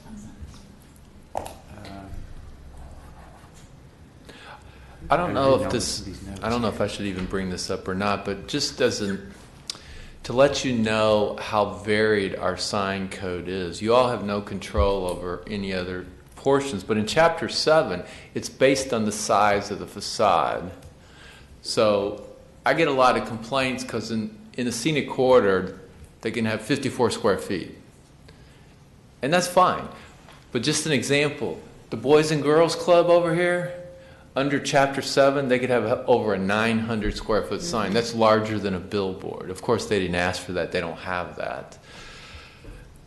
But I just want to give you an idea of the variances we have. 54 square feet in the scenic corridor, 900 square feet elsewhere. I'd love to see the rest of it come closer to what Right. we have in the corridor. Because I got to tell you that some of the deviations in the past that have been approved for these large, big box stores, because they have a big facade and somebody says, well, it looks funky to have that little sign. I don't think so. I mean, everybody knows that's right. Whatever it is. I could name off a few. You know who I'm talking about. They've got other signage. They've got monument signs. I just think subtle signage, and a lot of that has to do with size, really adds to the aesthetics of an area. And especially, like I will say, even at night, and the halo thing really helps this. But when you drive down 98 at night in a highly developed area, like more westward, and all those signs, building signs are lit up, and they're bright yellow and bright red and bright blue, and the white ones look the best to me, but it's if you think about those getting bigger and bigger and bigger, it would really, and even in the daytime too. It's hard to imagine it until it actually happens, and you've got these big signs everywhere, and you go, ooh. Well, I mean, signage, I think, is, it's relative. And so if we do have some signs that are bigger or more garish or attract attention more or whatever it is, it diminishes the impact of the adjacent signs that meet code to the point that all of a sudden you start feeding a monster that you can't stop. So, and they disappear, and that's not fair to business owners. Yep. So I think that's a good one. Trying to think of anything else. What other, Tim? Do you have anything else? I'm sorry. The one item that has come up a few times is the address requirement. Is that in Chapter 7? No. Where is the address requirement? It's on page 25. It's at the very end of the main identification sign. Of chapter 13? Yes. Page 25 of 66 in my book. Oh, address. So it's in the matrix box? Yes.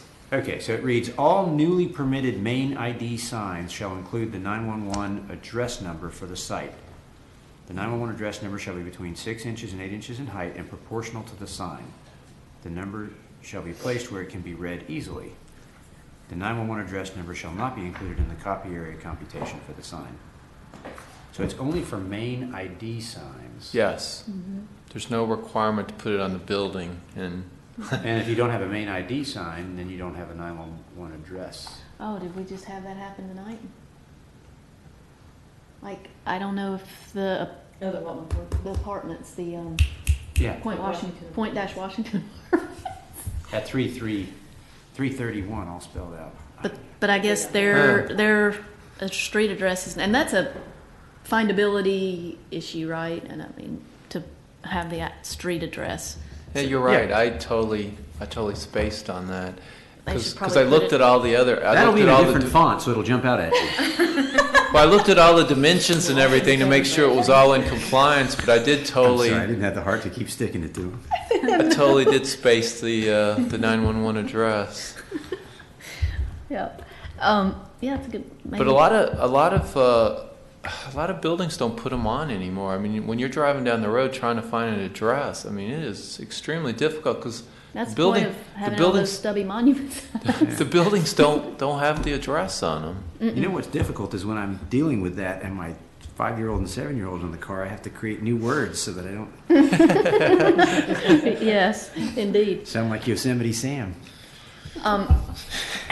Sorry. This is indicative that the meeting is going on too long. Yeah, last point for me, because I'm just trying to think of anything that, but we've got a couple more meetings to get some things in here, right? But I'm going to just give an example that, like the Chick-fil-A, I'm going to give a good example on the Chick-fil-A side. I cannot tell you how much I thought it improved the look of their signage when their logo on the very front. Remember initially they came in and it was a box cabinet internally lit, and they went, I'm telling that, to me, that took the classiness of that sign up like so many notches. And so in some smaller ways, we're seeing some elements of signs that are maybe not the whole sign, sometimes maybe it's the whole sign, I can't think of one, where we're getting elements of that flat cabinet look. Yep. And it just so takes away from it. And I know it's more expensive, and it's the smaller businesses that we tend to have a hard time with it. Yeah, but boy, does it help. I mean, it just makes Well, and the interesting thing with that, Starbucks, when they came in at Grand Boulevard, they said they couldn't do it. And I'm like, if Chick-fil-A can do it, you can do it. I know that was going to come up. I would like to see theirs three-dimensional. I mean, theirs is more like little bitty, so it might be more challenging, or maybe they'd have to. Well, they ain't gonna alter that logo. No, tell you that, no.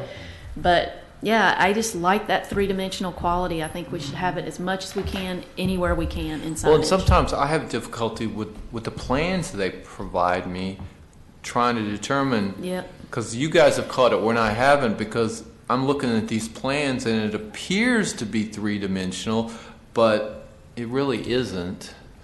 I mean, I try Yeah, not it's to. hard to- I try not to miss those things, but sometimes it's just difficult because I'm not a sign professional myself. But I think it's more like you said. That's their logo. That's the way it's going to look. But I still say if Chick-fil-A can do it, Starbucks can do it. Sydney, is it just thinking about the concept of trying to have much higher standards that we somehow encourage applicants to buy into?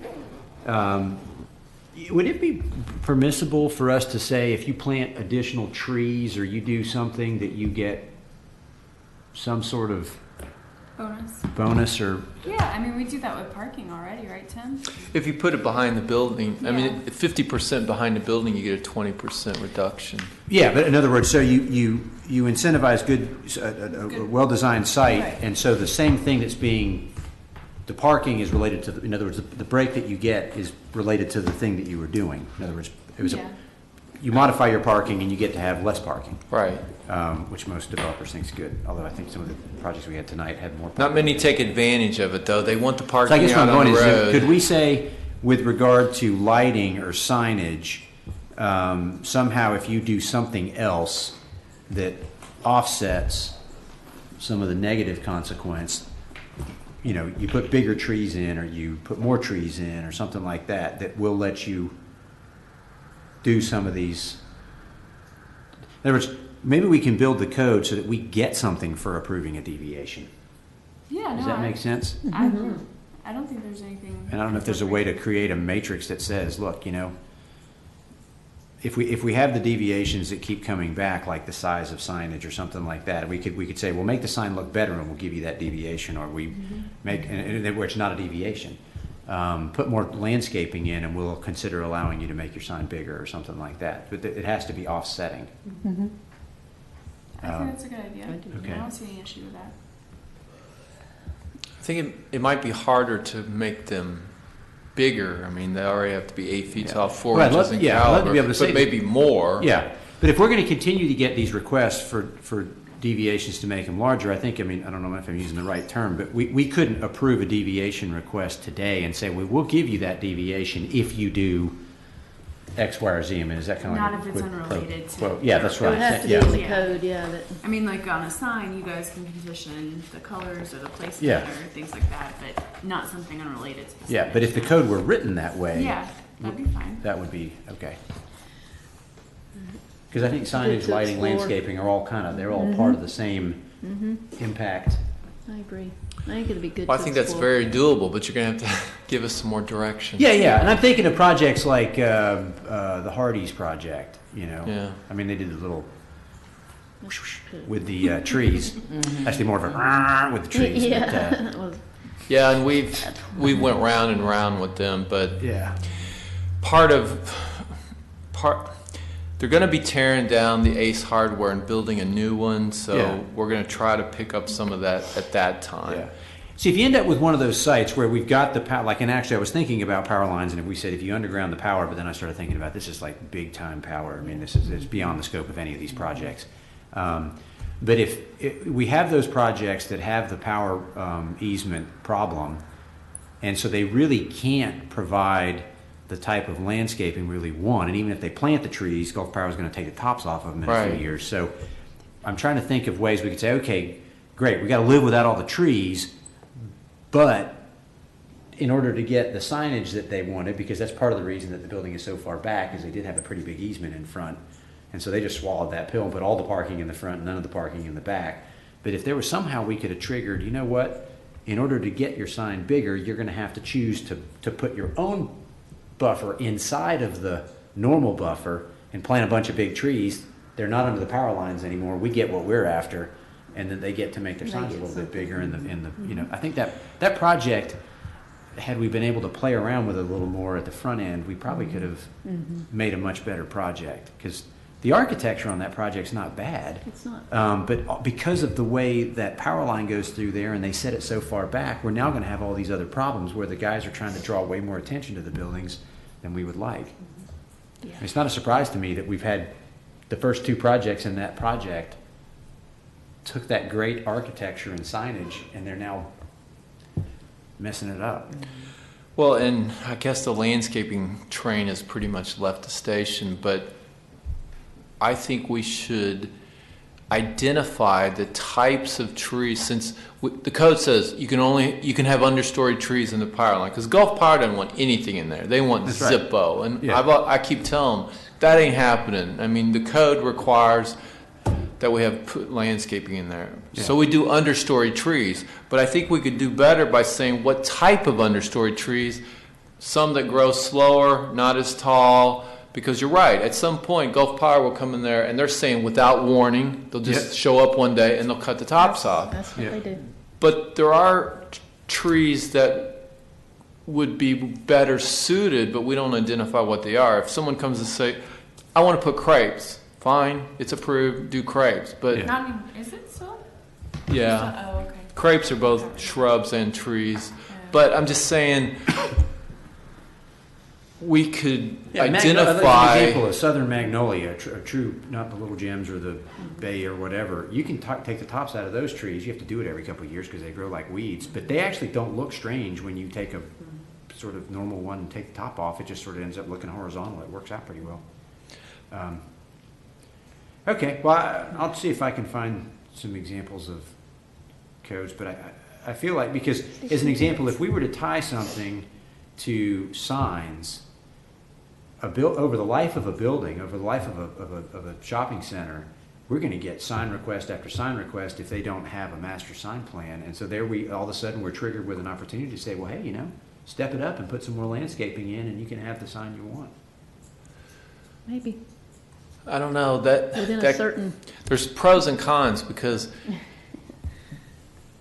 the shopping center is going to be complete, so there may not be a lot of opportunity, or there may not be a lot of area to add additional landscaping. You really need to get that at the front end, and we almost always get the signs at the back end. I mean, I agree what you're saying, but depending on how it's designed, they may not physically be able to put that additional landscaping in that we want. Okay. When it comes to signage, because that's typically at the end. Yep. Yeah, that's what the developer does. Not what the tenants do. Yeah. Are we done Okay. with that? I think we're done. And I have one other thing. Do we still have that? I know it's still in the language of the code that a building sign is like a storefront. What's the storefront? This came up a few months ago. I'm sorry, I don't remember. There's some tie-in to storefront and building signage in the code. You know what I'm talking about? Yeah, if you're on a corner, 2 streets. So is it just if you're on 2 streets? It's not just because you happen to have something that constitutes a storefront on the side of your building, you can get a second sign. Well, it's 2 things. You have to be on 2 streets, and both have to be the same business, because sometimes they're not. Yeah, so it's a corner. So that's what the code is referring to. So if there's not a street there. It's basically one storefront on 2 streets. So, Okay. I mean, you could still have 2 signs, but they wouldn't be the same business. The code just outlines that it has to be the same storefront, the same store basically on the 2 sides. It's a little it's confusing to me, but I mean, I think that's what it's referring to. Okay. Let me find the language. There's no definition of a storefront in the code, for one thing. So No, I mean, our code needs about 1 million more definitions than what it has. 1 million? Definitions are very important, but Very. we have very few of them in our code. Very Critically few. important. We're working on fixing it, right, Tim? Yep. That's what they're telling me. This is Matrix? Yes. Okay, where is that language? Okay, have we workshopped ourselves to a stupor? I would like to make a motion. Yeah, this is it, I'm sorry. Maximum of 1 sign I would per like you to tenant make that motion, or Tom. individual building, except tenants on building corners may have 1 per facade within the limits of the storefront. So I think that's saying it's the same business on both streets. I think that's what that's saying. Well, if you can't figure it out, it probably needs some clarification. Probably right. Add it to the list. Yep. Tom, is that motion germinating? Yes, yes. It would, if it's the pleasure of the chairman, I would like to make a motion that we adjourn for this evening. Yes. Second. All in favor? Aye. Aye. I don't think any are opposed. That was a long one. Just keeping sure everyone awake, right? There you go. Wow. Sorry.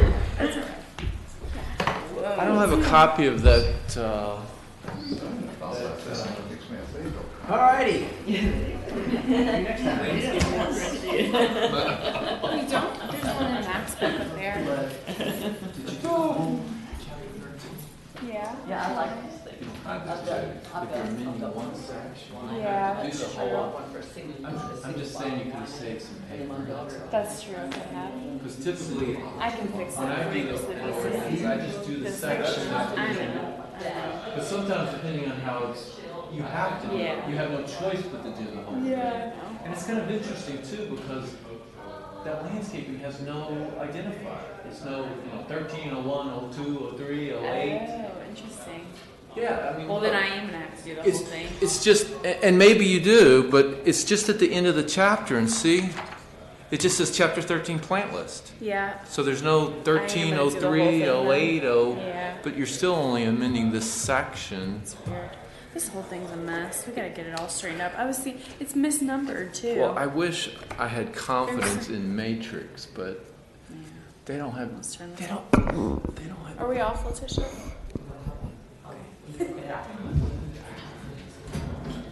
Because Tim will say something that I don't like.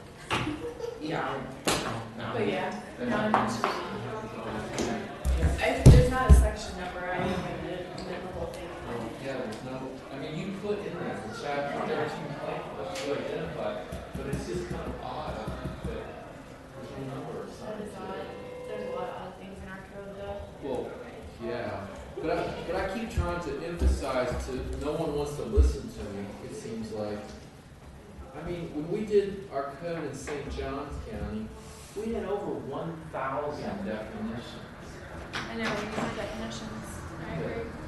I mean, a lot of our the requirements for director determination can be solved with definitions. Oh, I Because a know. lot of them come down to, some of it's like, what does that really say? Right. You ask 3 different people, you get 3 different answers. Right. So you need a determination.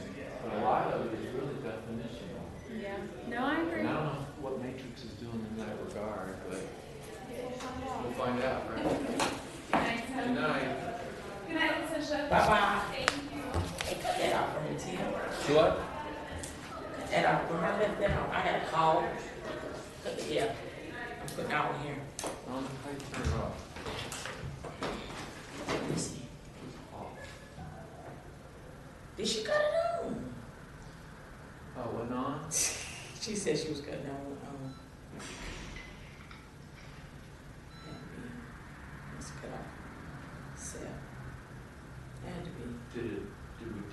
Did we go beyond its limits? I mean, is it Yeah. only for, because we've been here for almost 3.5 hours. Had to be. I didn't pay any attention to it. I mean, I saw it there, I knew it was recording, but I didn't pay any attention to it. Maybe it only lasts for like 3 hours or something. Had to be. The other one there. Here, you ain't gonna leave me. I try not to be so wordy. I try not to take a lot of time, but I want to answer the questions, you know? I want to make sure there's no confusion. I have to go in here and I have to call. First, I'm locked. I'm locked up. Well, I gotta get this stuff. I didn't even sign on, so I'm not signed in or signed out. Don't worry about that. Just don't leave me. I You wouldn't better have do thought, I wouldn't have thought this would have lasted for 3.5 hours, though. Me neither. What are you finna do right now? Just put this on my desk and get the hell out of Dodge. Okay. Here. I'm not going to do anything. I'm just going to sit at my desk. No, I'm talking about. Where you going, straight home? Oh, yeah. Straight home. I've been up since 2:45 Central Time, 3:45 Eastern. The shuttle picked me up at my hotel at 4:35 this morning and took me to the airport. Go home, eat an 8-day-old sandwich. Are you coming tomorrow night?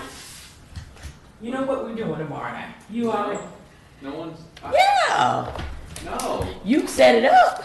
I don't know what. Everybody is coming. It's me,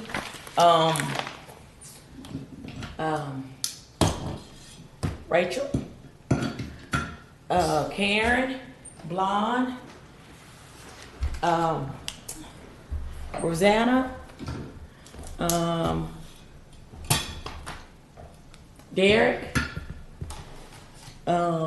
Jason. Jason supposed to come. She's supposed to get him a babysitter. Jacob. We're all supposed to go to Four Seasons tomorrow. You set it up.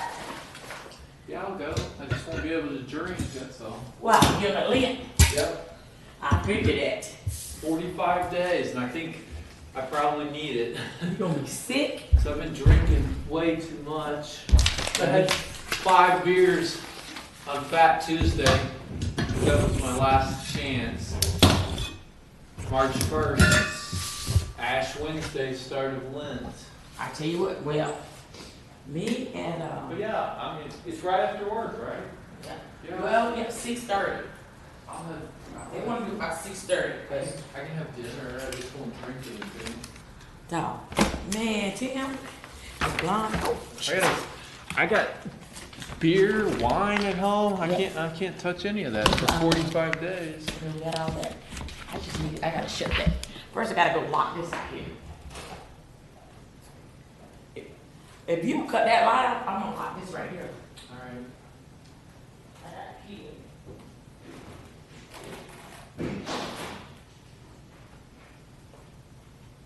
You got all the light stuff?